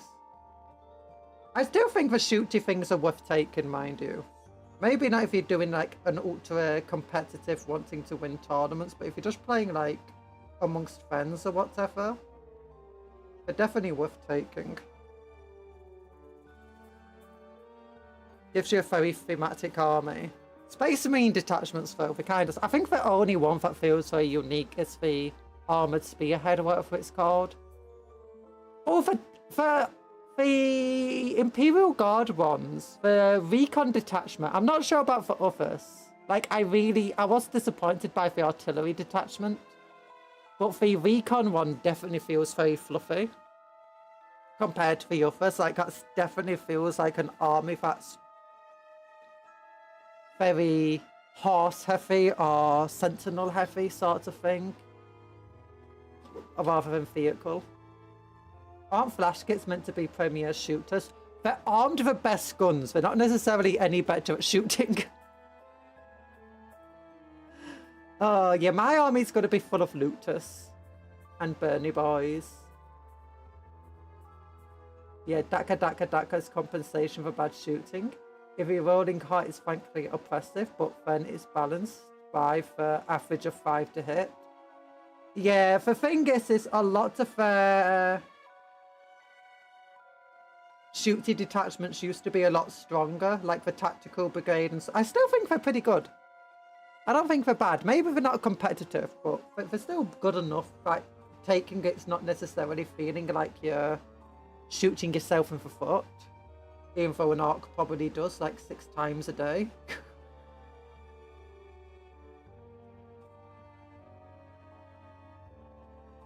I'm still disappointed though that they've not added yet any Grots characters, like Warlord characters. And more Grot stuff in general. Like, I want a goblin army. Games Workshop, give me my 40k goblins. And give me my 40k Skaven money, that's it.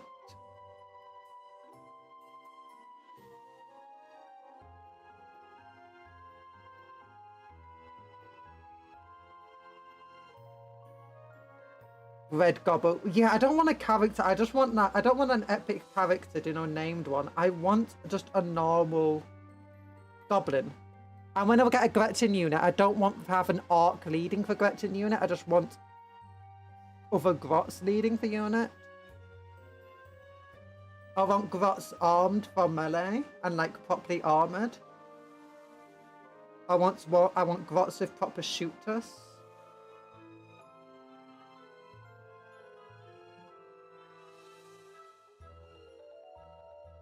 Maybe I'm afraid of how the game would be balanced if it did that.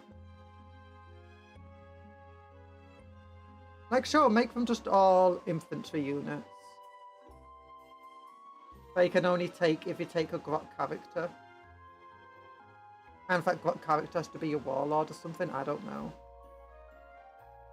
They can only take them in a certain detachment.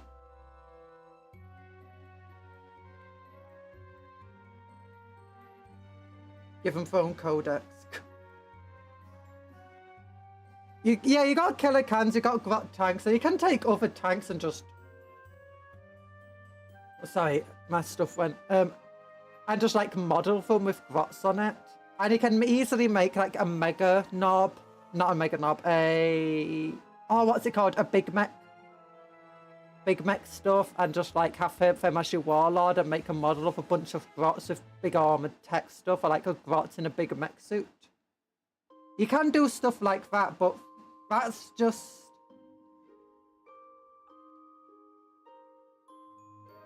But then it's like, what do you do for your Grot's infantry? Okay, I guess you can get your Grot intern keeper. Hi, Night Parade! You can replace that with like 2 Grots stood on one another's shoulders, or just like a big Grot with a big old spear. But the thing is you don't feel like you ever have a proper Grot army without it having to be an armoured brigade. It's not like fantasy where you got actual, you know, goblin units that feel like goblin units. And are armed and equipped in different ways and can be given proper armour. Then you got the goblin war bosses that boost them up and stuff. That's the main thing we're missing. Oh, and the mech guns are also Grot models. Yeah! You can get the bubble chucker. And now I'm sad I miss the old 4d6. Yeah, the orcs have lost a lot of their fluff. But in exchange of balance. Some Tyranid detachments feel quite fluffy, like the new Burrowing Swarm one feels very fluffy. I do feel like it needs to be changed a little bit. I don't like the idea that every single unit can come out of it. I feel like it needs to be limited to infantry. You know, for Burrowing Deep Hole. I don't think Carnifexes should be busting out of it. I think it should only be infantry. Like, gaunts and stuff.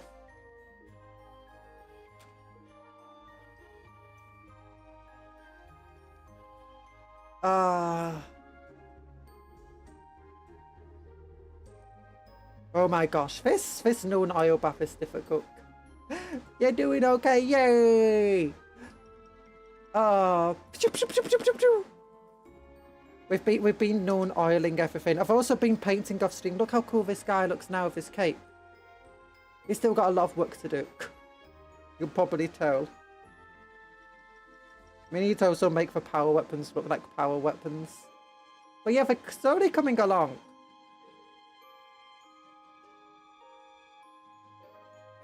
You've also missed us talking about like the differences between Terminators and Graphis and Primaris.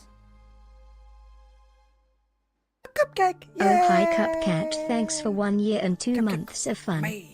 Oh my gosh, hi Tor, how you doing? Thank you for being a member for 14 months. Cupcake, have you been using your magic responsibly? You better have. Use that cupcake magic. For good. Save enough for cupcakes.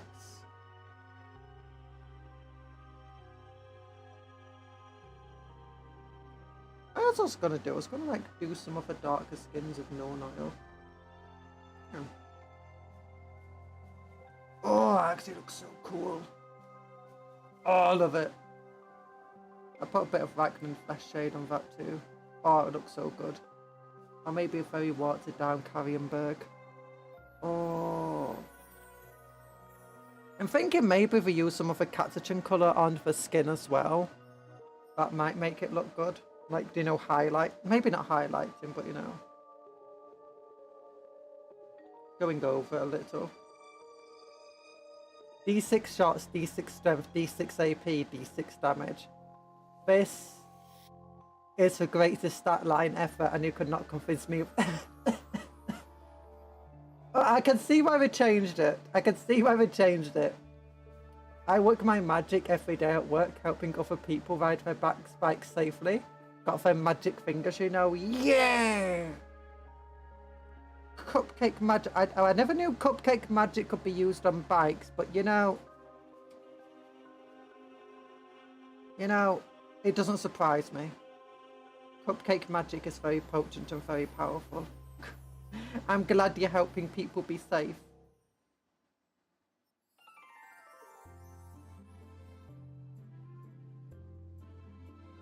It's better than letting them perish.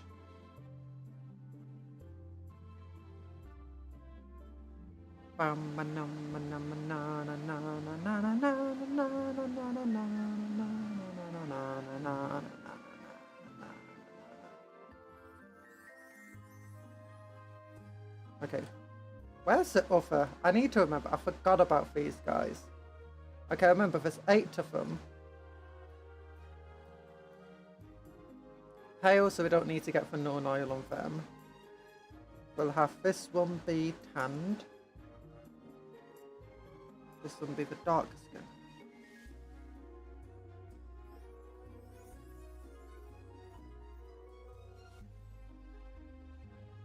Oh.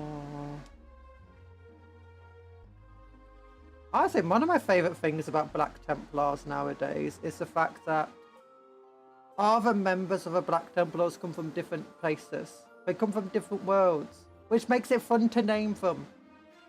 You can give them Latin-y names, or you can give them like just name him Joe, and it will work. That being said, some Black Templars, what's it called, Space Marines, like they rename for people, they don't keep the birth names. Okay, so you're pale, you're tanned or darker. Oh, you don't have any arms, that's nice. Okay. So you're... Wait, there's 4 there, there's 4 here. Okay, that's 8. Okay, we'll do you darker skin then. So name them Abaddon, Horus and Magnus. No, we can't name them. They definitely get the names changed. Actually, they probably wouldn't be allowed to become Black Templar if those were the names. They'd be like, you're called Abaddon. It's like, yeah, what's wrong with that? There's no one... It's not... I'm not named after, like, anything super evil, am I? Black Temple loads bolt gun with malicious intent. It's like, you named Horus? Yeah, apparently for some, like, ancient name. That's... We've been named for, like, generations. Dating back to before the Emperor came to save us. It's like, oh, really? Really, Horus? Invites a a blood angel over. It's like, hey. You know what that guy's name is? No, what? Horus! Horus! Fetch it is a legit Space Marine name, though. Fetch! Fetch! Oh! Do you know?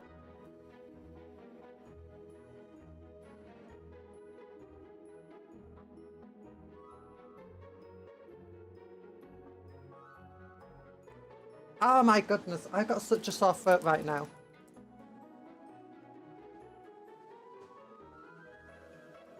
I'm being hydrated.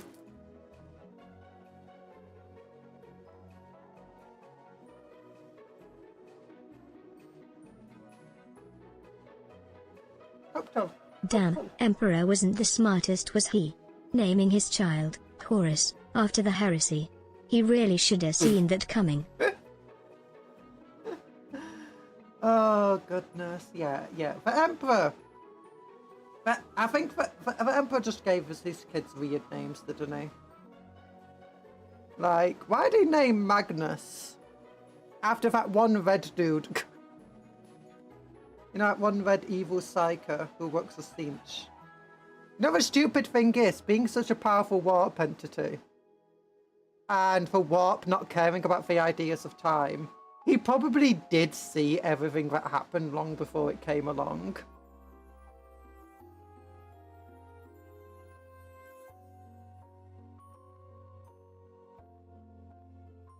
I imagine that the Emperor, like, before everything happened, he, like, had one of those Doctor Strange seeing all the ways that things could happen, and it seems like everything's going bad and not to his plan at all, but this is exactly what his plan is. He had to tell people he's not a god so the people would actually worship him more. He had to make the heresy happen, because otherwise he had no way of winning.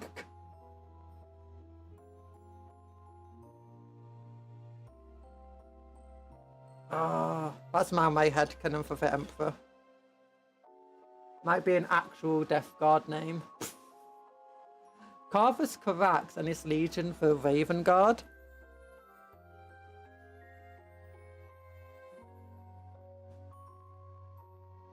To be fair, he understood that the Chaos Gods mostly fight against each other.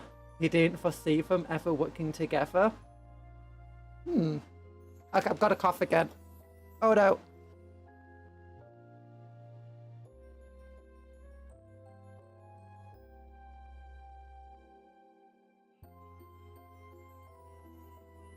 Oh!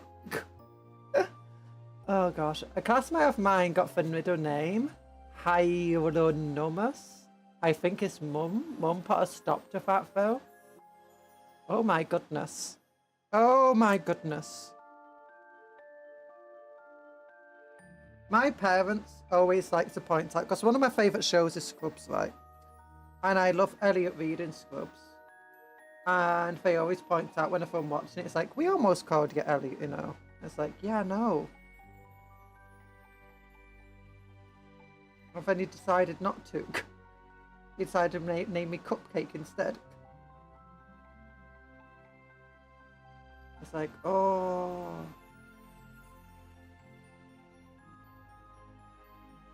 Because Cupcake's a cool name. But I always find it a bit funny that one of my favourite characters is just named Elliot.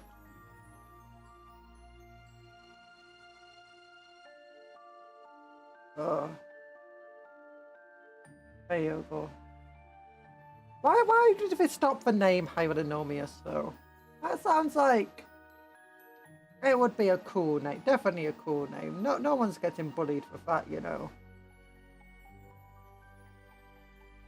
If no one would bully me for the name Cupcake because I'd turn them into a cupcake, I don't see anyone getting bullied for that name. Do you ever think sometimes, though, if parents ever think about, like, what they're doing to a child and they give them certain names? Although then there's that song about a guy named Sue, and the parent named him that, so it would be, you know, tough. It's like, yeah, I don't think that it works like that, to be honest.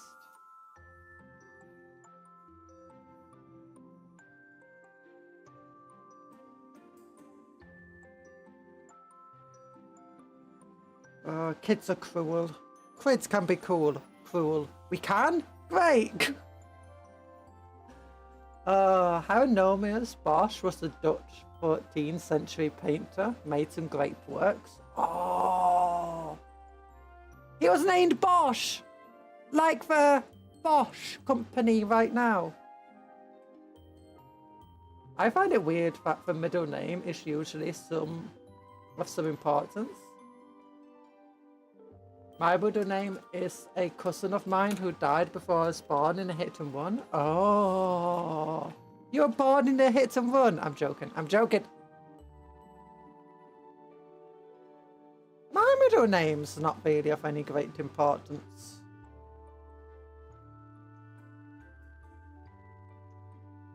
Is it? I've known people without any middle names.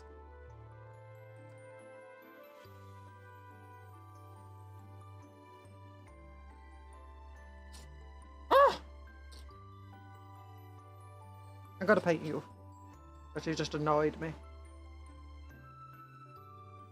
My name is literally half of each of my parents' names. Oh my goodness. Does it still make sense though? Because if it doesn't make sense, that's bad. If it does make sense, that's great.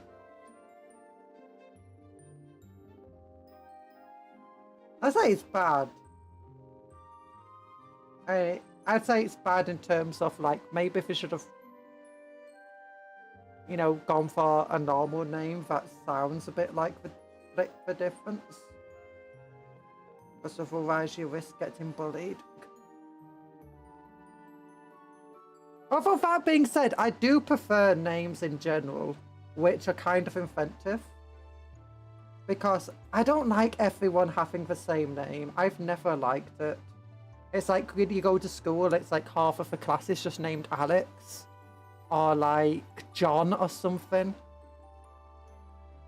It's like go to an old folks home and shout John. Half the people just respond to you. When you shout like, I don't know, something like Alice or Dorothy and the other half respond, it's like, yeah. Yeah. Did you know there's an Elder Corsair prince who made sanctuary for Eldar and humans and treated everyone nice and fair? And obviously Imperium could not... Yeah, the Imperium would destroy that. It sounds like Xenos heresy stuff, you know? Probably doing evil things like those crazed Tau with their great to good. Definitely malicious, their great to good. Definitely using mind control. Believe Imperial news outlets.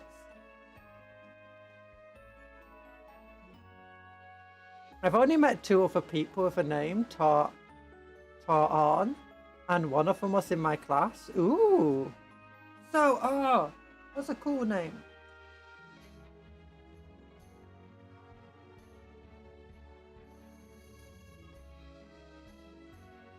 I've never met anyone else with my real name. There's a couple, I've seen a couple of characters with my real name, but that's about it. It's like, see, is it something, I couldn't even tell you my real name because if I did, it would just instantly dox myself, just one of my names. In fact, either of my names would probably dox myself.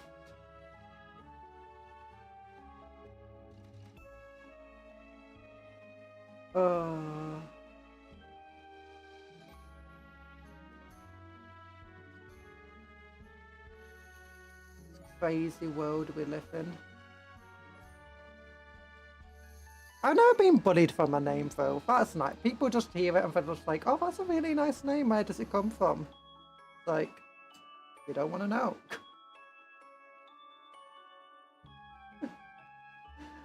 Uh,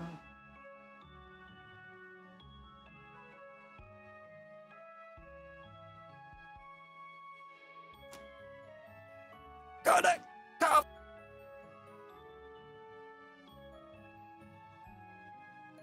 Oh, I feel like I got a tickle in my throat today. Treating someone with respect. Ew. We had 3 Mollies in my primary school and 7 with some version of Emily/Amy, which wasn't confusing at all. Yeah, definitely not confusing. What about like the worst names like John Smith? The 2 called Emily, one was an actual legal name and the other was a nickname because she was Emilia. Oh wait, for 2 people, right, named Alex in one of my classes. And they both had the same last name. And so one of them just started like going by his middle name all the time.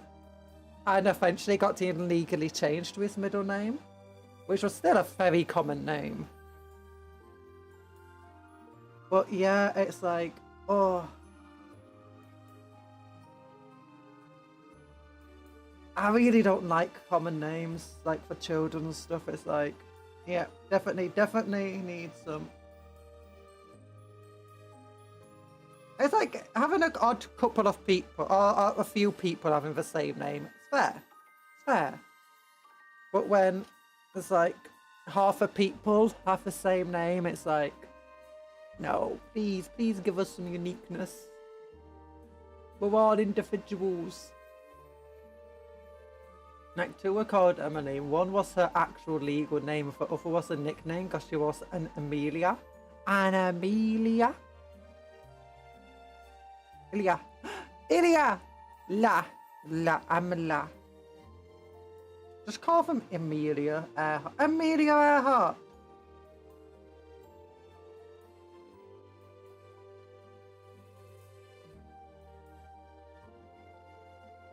I do like, though, names are very interesting because you can use names of like how popular.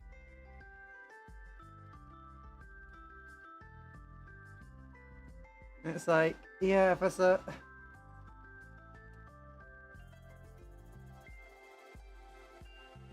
Very interesting looking at history. It's always been like that. Generally, you'd have something happens when everyone starts naming the children after this one thing, like a character or whatever.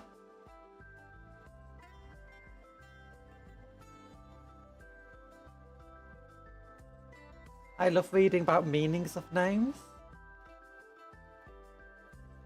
Like, meaning of my name is thick to other people. Ooh.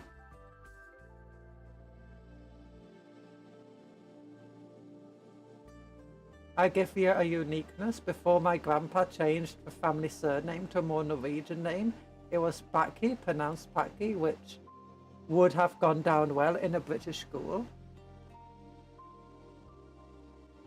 Oh, yeah, that would not go well in a British school.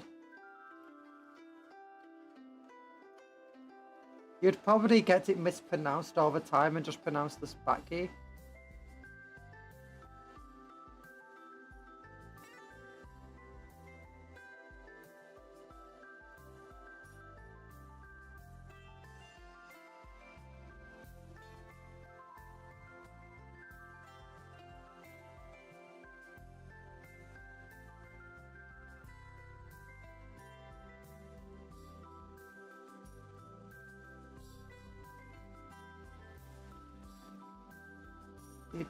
Do. Oh. Ba ba ba ba ba ba ba. Ba ba ba ba ba.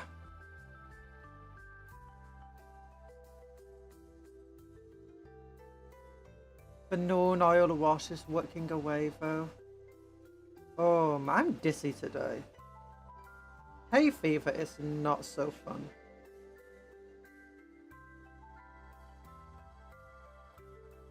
YouTube's being so mean recently. It's like, oh.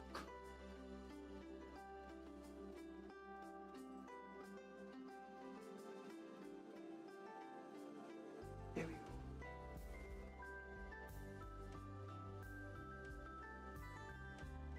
Finns are weird when it comes to name. Kali is a common Finnish male name, whereas in the rest of Scandinavia it's traditionally a girl's name. Oh. Trying to think of names. I can't think of them. I've been researching Finnish names or story, and honestly, so many of them just sound like Japanese or whatever, like the way they're written. They look like the romanji of Japanese names. Very different meaning though.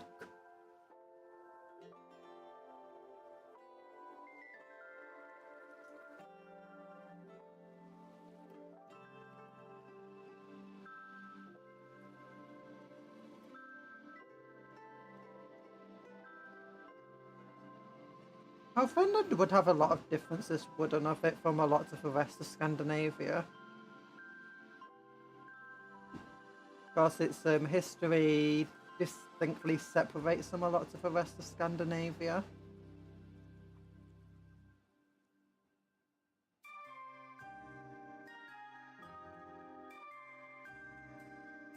I know I can give you two great Finnish names known from thousands of jokes, Pekla and Toivonen.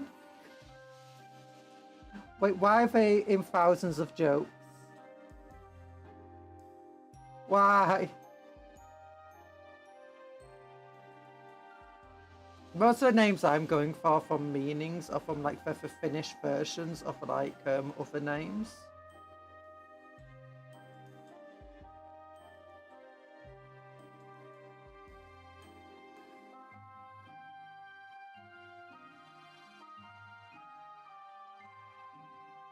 Because of reasons.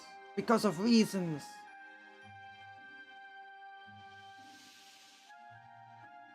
Mostly just because I think it's fun just to have.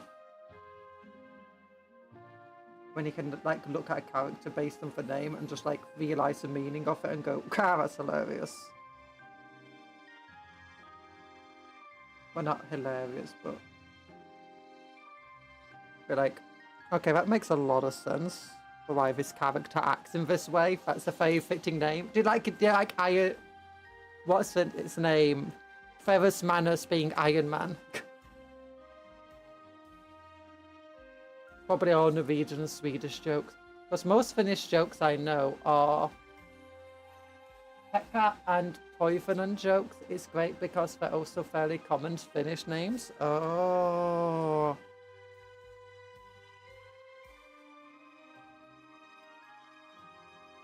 Bam bam bam badam.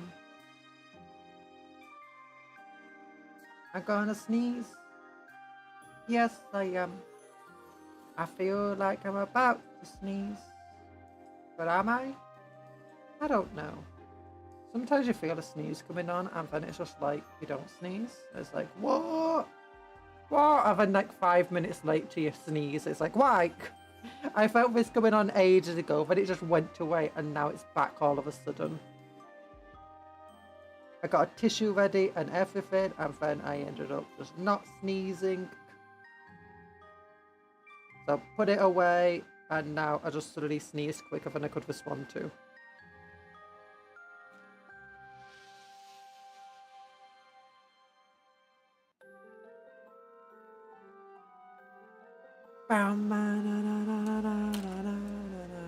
Ah yes, Ferrus Manus.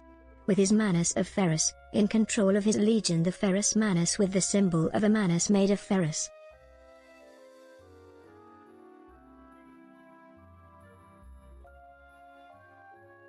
The Ferrus Manus. Oh, for Iron Man. For Iron Man. I kind of just imagined, do you know that Iron Man song that Iron Man listens to in the Iron Man film? That's what I imagine Ferrus Manus just has on all the time. It's just translated to Latin. The Latin translated version. I got hair in my face. No, it's Iron Hands. Ferrus Manus. No, that's Iron Man. Look, just because everyone's forgot. No, I know for the Iron Hands. Just Ferrus Manus translates to Iron Man. I know he has iron hands.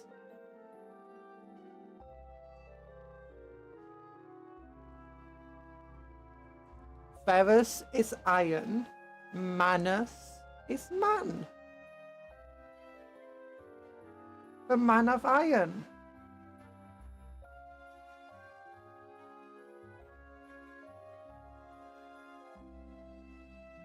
To be fair, Falcon could also be a man of iron.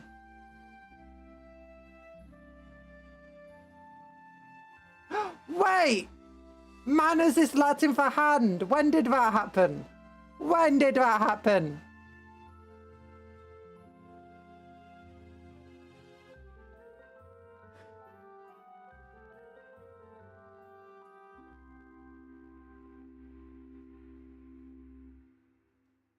Can it be seen as funny that Space Wolves have a real character, literally named Bear, Bjorn for Fell-Handed? Bjorn is Bear. Bjorn, Bear, Bjorn! But it's not an actual bear, so that's fine.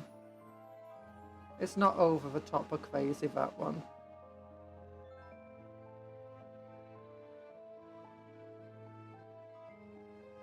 He's a wolf, not a bear. Okay, so he is for Iron Hand. He's literally named Iron Hand. Oh my gosh. That's even worse than I thought it was. I thought it was... What? When did Manus become... Hand? Silly Latin people changing the language after it died. You wouldn't think that I... You wouldn't think that I learnt Latin in school, would you? For years and years. Alongside French and German and Russian. And that I still don't know any of them. Oh, and Greek. Don't forget Greek. Although I didn't learn Greek anywhere near. I didn't learn Latin for as long as I learned French, mind you. French I started in primary school and I still suck at it. It's meant to be my second language, yet I can't speak it. I remember seeing a picture of a gender swap Primarch and straight up forgot that Ferrus Manus was a thing. I thought it was either Conrad or Kophas. No, the Iron Hands are great. They're just poor little boys. He's just a poor boy from a poor family. Actually, no, the Iron Hands suck. Ferrus Manus is amazing. The Iron Hands, though, they suck. Ferrus Manus, great. Iron Hands suck. Iron Warriors also suck, except Loyalist Iron Warriors, who are absolutely amazing. Loyalist Iron Warriors are the best. And if there's ever an Iron Hand, you know, successor chapter that actually seems cool, it's probably technically an Iron Warrior successor chapter that just pretends, or, you know, being lied to about being an Iron Hand successor.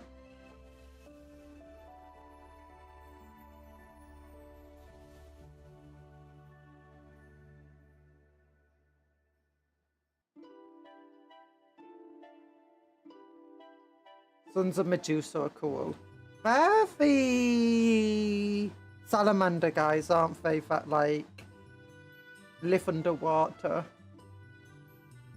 Life under the sea. Life is better where it's wetter.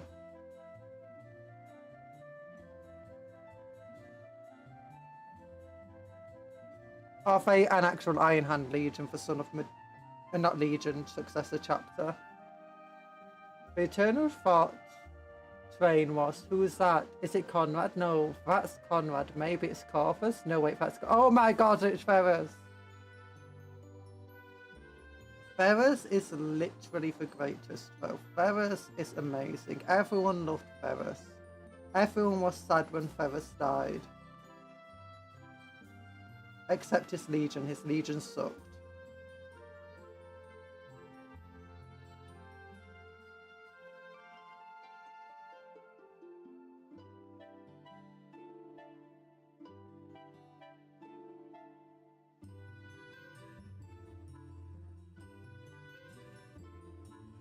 If I played Iron Hands, it would definitely be a successor chapter that went more with Ferrus Manus's actual teachings and wants.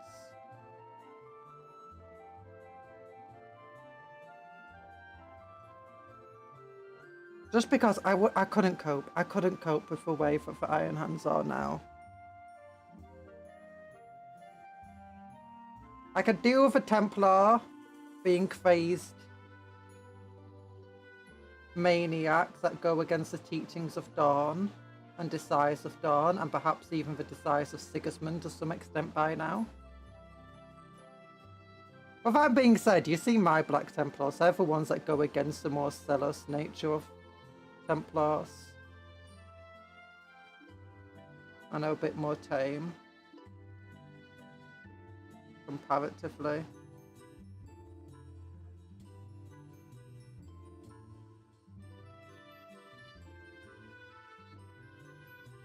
So, you know.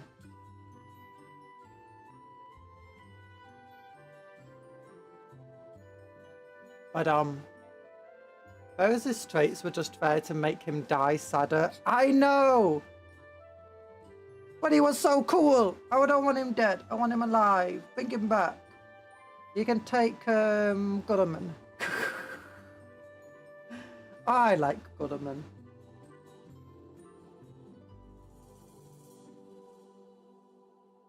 There's a crazy thing at the moment where you either hate the Legion and like the Primarch, or you like the Primarch. You hate the Legion and like the Primarch, or you hate the Primarch but like the Legion. Mortarion sucks. Death Guard are kind of stacked, not gonna lie. Logar sucked. His Legion also sucks. They're all bad. No one likes them, never mind.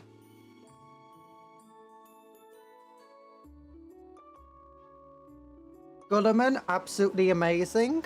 Ultramarines, they kind of suck. Actually, nah, I don't mind Ultramarines nowadays.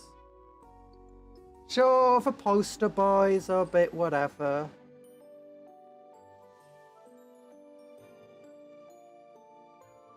Oh, so you got the Salamanders and Falcon. Falcon's kind of cool. I still feel like if they ever bring Falcon back, though, it's gonna come back on a Xenos planet. They're gonna find him on a Xenos planet, just living with the Xenos and taking care of them and like helping defend them. And it's gonna cause a rift in both the Salamander chapter and in the Imperium. That Guilliman would have to ultimately go and fix, which would ultimately cause like a bigger rift between the Lion and Guilliman. And at that point, Rogo Dawn would probably be back, and it would cause an even bigger rift there. If Rogo Dawn probably go in full fanatic mode. Oh, Ultramarines mentioned I cast Ultra Depression on all their main characters. Gotta balance out their OPness. Ultramarines mentioned I cast Ultra Depression on all their main characters. Gotta balance out their OPness. Yeah, I don't think the Leman Russ would come back crazed. I think he would come back like similar to how the Lion has come back. They're like a lot more tame and a lot more balanced in nature and mind.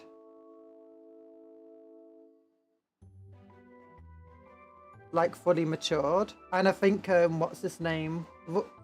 Dawn would go for absolute opposite way, going from matured and balanced to coming back as a lunatic, effectively. Causing havoc. That's how I imagine it anyway. That's how, if I was writing it, I'd have those types of things going on. And I'd probably have split into like 3 groups of the like returning Primarchs. of the Fanatics with Dawn at the head, the Middle Grounders with... Oh, what's his face? Russ and Lion, and then the like ones more willing to work with Xenos and stuff, being Gulliman and Falcon. I don't know who else would be Fanatic side though. Maybe Russ would be Fanatic. Carthus, I know if Carthus came back he wouldn't be Fanatic. Lost him for walk for 10,000 years. Now Lehman has been having a grand old time of a walk. He's been in his Doom Guy phase. Yeah, maybe actually Russ would come back Fanatic and Carthus would come back as the tame one. One of them would have to come back as Fanatic and one of them would have to come back as tame. I'd think to mix things up, it would be good to get Carthus to come back as Fanatic. Like Carthus would come back and be like, the Emperor is a god. The Emperor is right. Everything the Emperor was doing, we need to do now. So maybe Russ though would also make sense as coming back. But I like the fact that beforehand Russ was kind of, you know, he was immature. To some extent, he was aggressive, reckless. I like the idea of him coming back and not being that. But maybe not everyone needs to be twisted on the head. Because Gulliman isn't really all that much. And Falcon wouldn't, I guess. Carthus would come back as a Psycho once. Since he's now part Warp Demon for Wheel Bird Boy. Yeah. Maybe that would be best.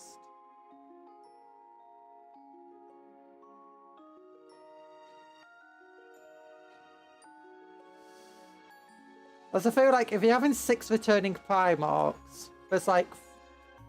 it would be good to have like a divide between them. Where not all of them can work together.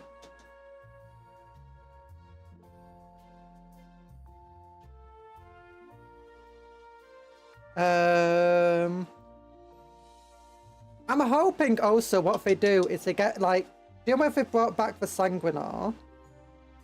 For the Blood Angels, I hope like in 11th edition they get like another codex and they get a new Sanguinar. Like, but this one is like more Avatar of Cain level, Primarch level thing going on, rather than what feels more like an Emperor's Champion.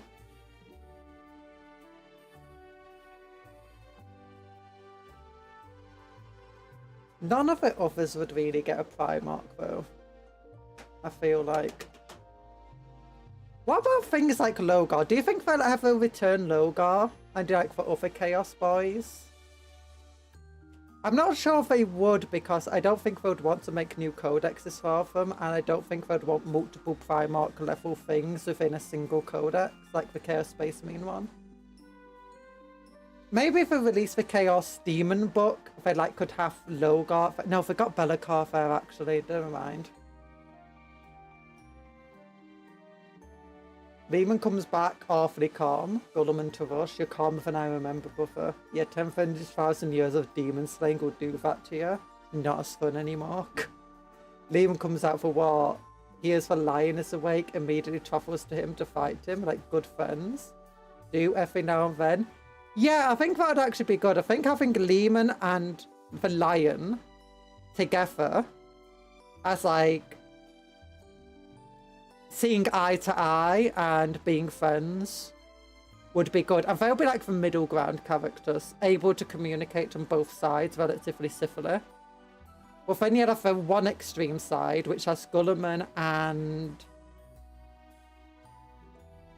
oh, Falcon in it. That's the name. Gulliman and Falcon.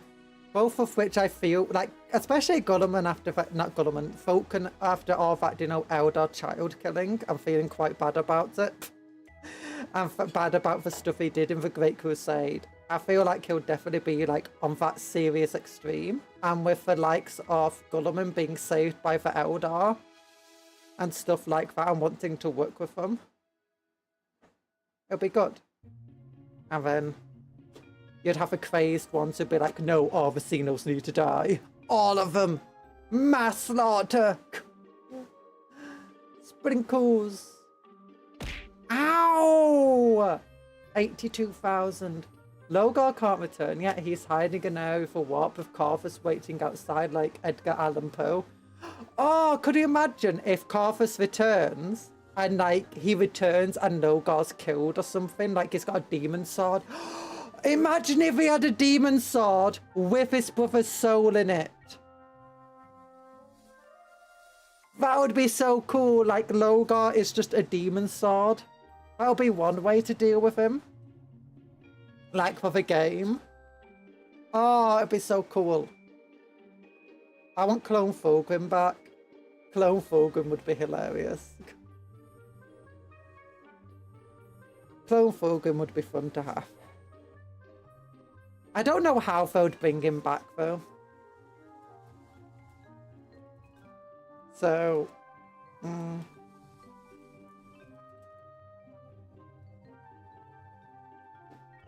yeah. I imagine he might come back like in the stories, but I don't know if I'll ever bring out like a character for him. Quaff the Raven. Effing Logar, no. No, fudging Logar. Okay, how do these guys look now that they started to dry? They're not too bad. I like his cape. It looks cool. We're not finished yet. We need to get the gold on them. Like the... I'm going to try this Retributor armor. Like make the gold pop on the golden parts. While the others will just leave as they are. And the brass coloured. I'm going to get Raycar flesh onto all these yellowy areas to make them feel... Well, more like... Where is he? This guy. And it's just neaten up the blacks, neaten up the whites, get some dirt on them, get some highlights on them, and that's it. I'll maybe fix up those eyes.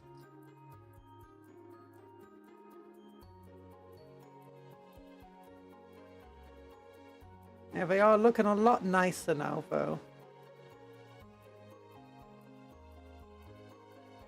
Oh yeah, and we also need to get the guns done, correct? Get that damage on them. Go get him, he's purified, he's a perfect clone. Fabius literally got scared of how his sheer presence was making the Emperor's children regret everything. Consider turning from Thistle and Ash. Oh, Fabius got scared. But he was so compelling, he sold him to Trysan. Yeah. Oh, so your painting is really neat. Thank you. It's not super neat. There's a lot of mess. Look at that. Look at that cross. But it's gotta do well. It's looking very close to tabletop ready now. I mean, technically, it's kind of tabletop ready. I could probably play in a tournament with them. But yeah. I'm about to steal your jacket. What do you mean you're about to steal my jacket? Impossible! You can't steal my jacket if I take it off. Wait, what's the button to take it off again?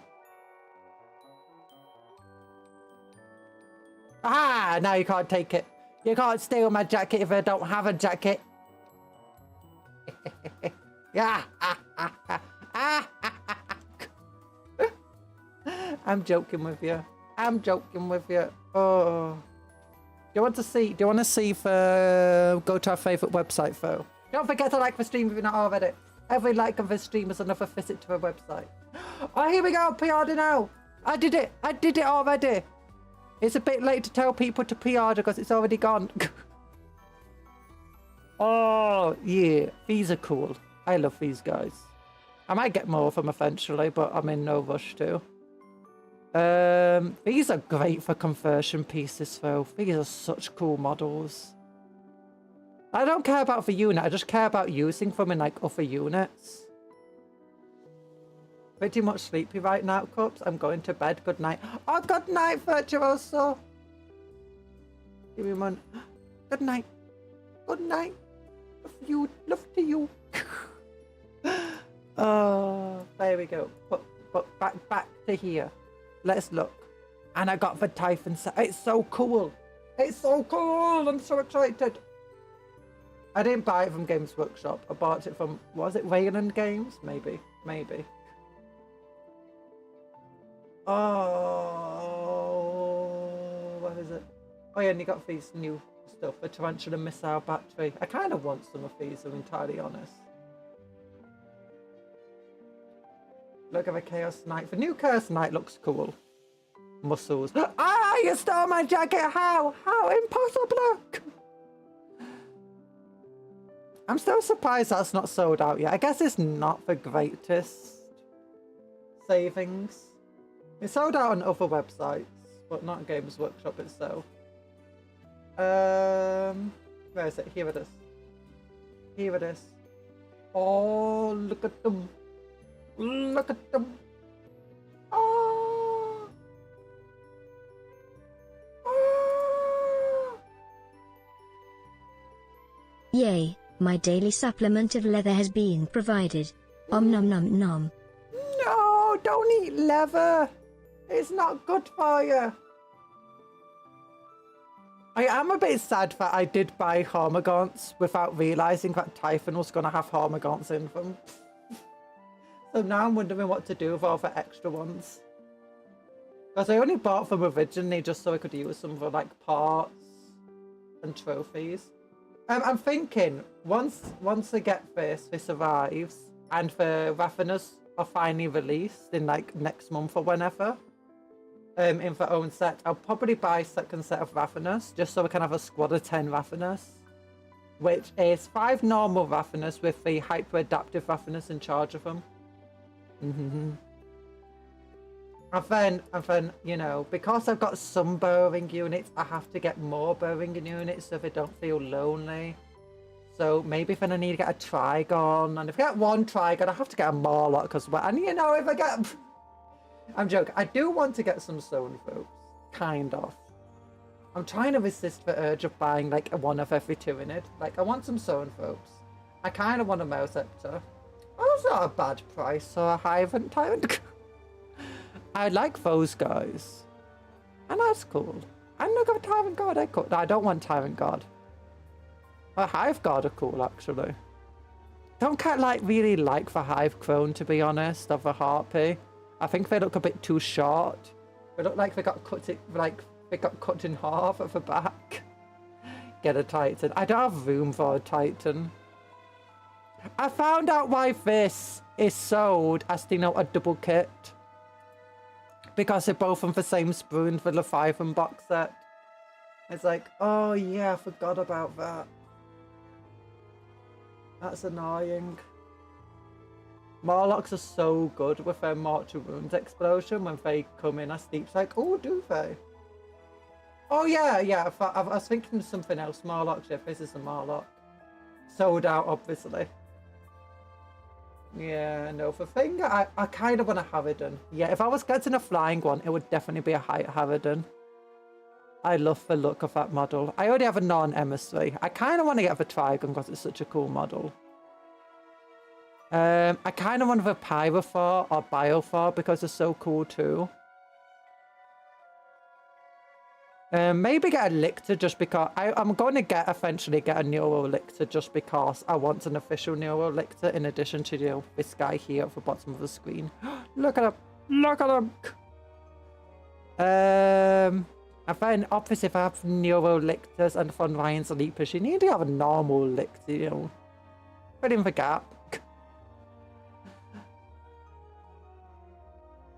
Oh goodness. But no, I'm not gonna buy a bunch of models. I kind of want the Male Scepter and the Zone Phobes, and I'm kind of tempted by the... But so many I'm super tempted by. I kind of want them all, but I don't want to be building loads of Tyranids either. It's like, no. No! Ah! I need self-control. I need Oh yeah, that's it. Let's go to the community website. We can look at... Thank you for all the hearts, by the way. Oh. Let's look. Where's the art they released? Is it this one? Oh yeah, look at that cool art. Look at those models. Oh, I love it all. Look, where's Meow Ying? Oh, such cool art.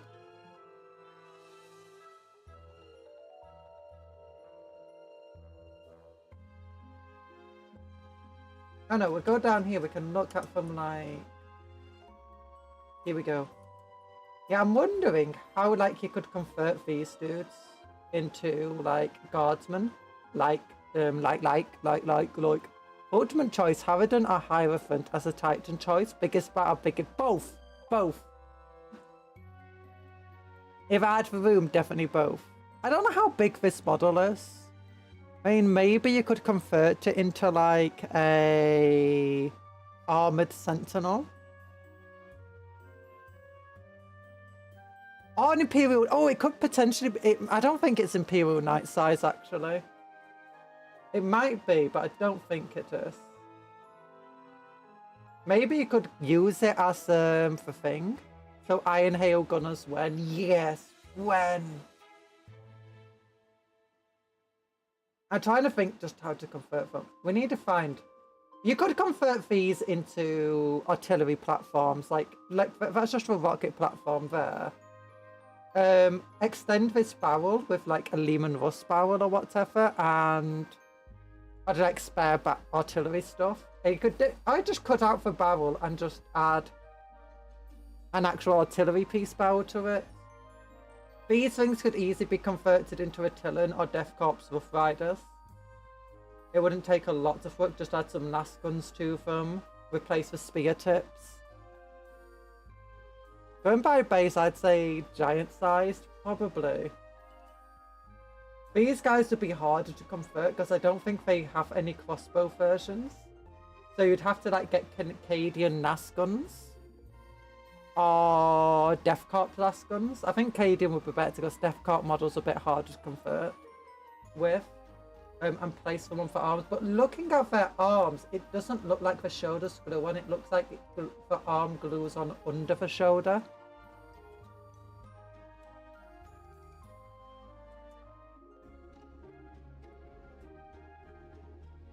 Oh no, that's the exact same thing there.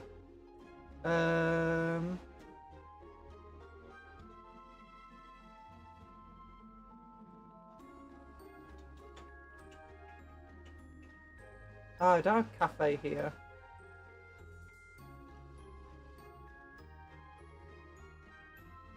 Warhammer for Old World. Ooh. Ooh, okay, you can see its size here. It looks bigger than the normal giant to me. Like, if we look at Old World, Orcs and Goblins tribes, they have a giant... Don't they have a giant? Oh no, they got the Bone Grinder giant. They don't have a normal giant here. Oof, that's difficult.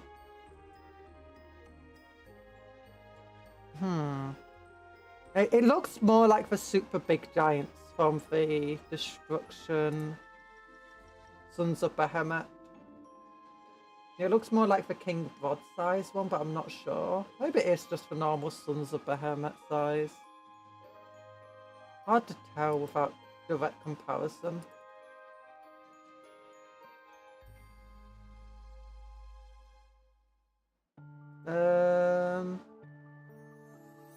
Maybe it is only giant size.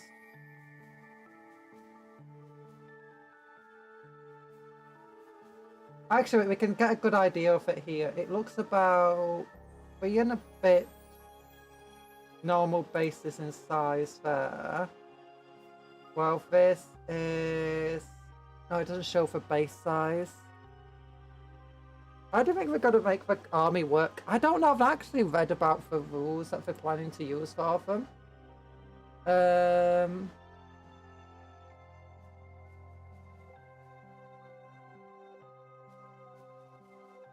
90 by 52 millimeters. They're going to be about 30 millimeters wide, I imagine. Bases. Or maybe we'll just use a 25 millimeter one, actually. That looks like the 30 millimeter, though. About 125 millimeters. Maybe 100mm. Yeah, it's definitely a much bigger base. But that is a small base compared to a model size. I feel like a giant will come up to about here on it. So I'm imagining this might be a good armiger then. Armiger. About 100, put it on 100mm size base. And like give it some guns. For balloons, I have no idea what you do with it. Maybe do it tech priests. Or unless you go tech priest something.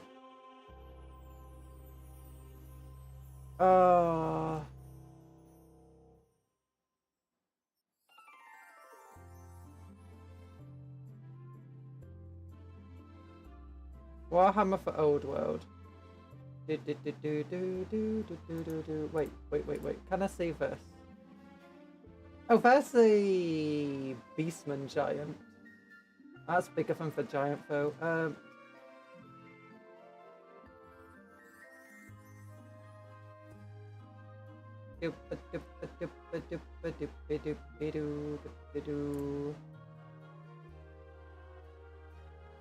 Oh, no.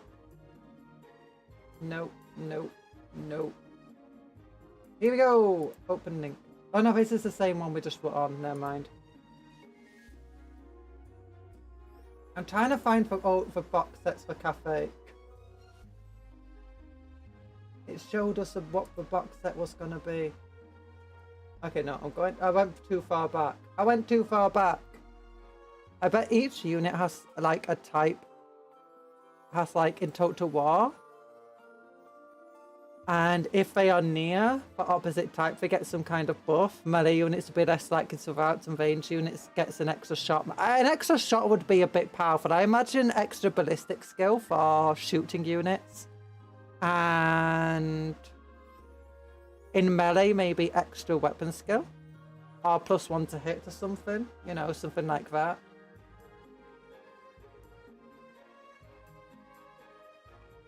I would say that they would benefit from the detachment rule, but I think most things now get detachments, where before it used to be like an empire thing.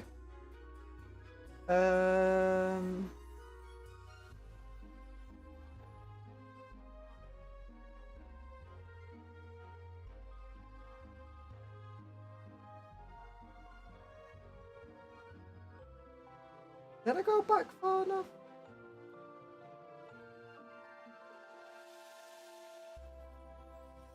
No.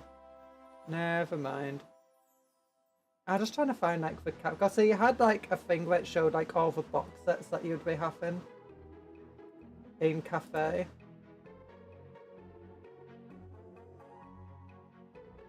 And that's what I want to find. No. Okay, it's definitely after all of this. Oh, it's a cool model. I like that model. I don't know if an extra shot would be too much. Better accuracy sounds a little less powerful, but it's still good. Yeah, they don't seem to have that many ranged units actually, so I wouldn't know. Oh, where is it? Which one is it? That's the one where it's on a worm. This one? Or is this the one we just looked at? No, it's not. Oh no, it was. It was. I'm a silly person. You know, I'll just close that. Nightly Orders, Resplendent Host, Great Shaman, Gangs, The Order now. Preview. Now, what's in this one?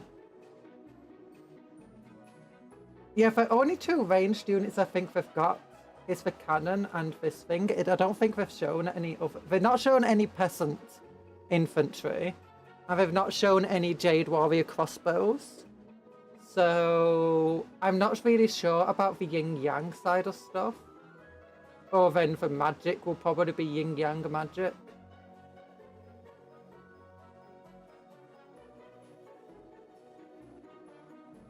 I mean, I guess you do have these things as well, actually, so maybe they'll be yin yang. They'll be able to work with it, sorry, I mean. But yeah, without an infantry unit, it'd be very difficult to do.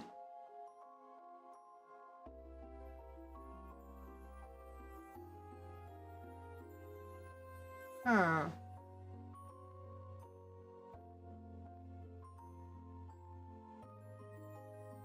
Space Marines, Bombnet, Bold World, Mortal Realms, Winterwood, Children of Chaos, Orcs. Why is that the Old World thing?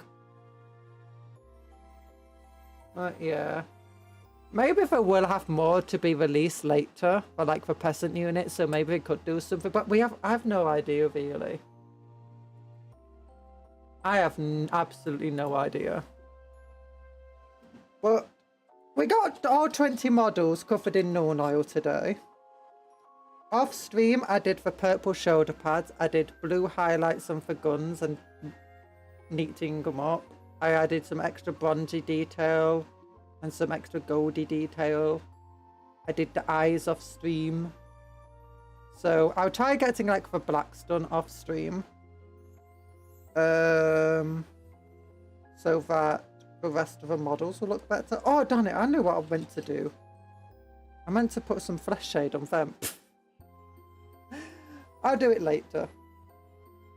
Oh, but I'm yawning now. I'm stretching. Oh, it's 7 minutes past 7. And we've got another show. I'm tired. I got another stream tomorrow. I wasn't sure how much I'd have done before the stream today and how much I'd get done on the stream today. So tomorrow will be another painting stream. I was thinking maybe I'll have the chance to build some dwarfs or whatever, but missed that chance. Oh, my new models are arriving on Monday as well. Yeah, for Chaos. So we'll probably have a bunch of Chaos building being done soon. Oh, it's crazy though. It's crazy. You know, if this charged into this squad would absolutely tear it to pieces. It wouldn't stand a chance. It might be able to get rid of 1, 2 of them maybe. But it's also led by a chaplain. Chaplain would kill it. I don't know why, this feels more like a dwarf axe for some reason. Why does it feel like a runic axe? Hegirius. Oh, do you like his double iron halo though? Iron halo there, iron halo here, double iron halo.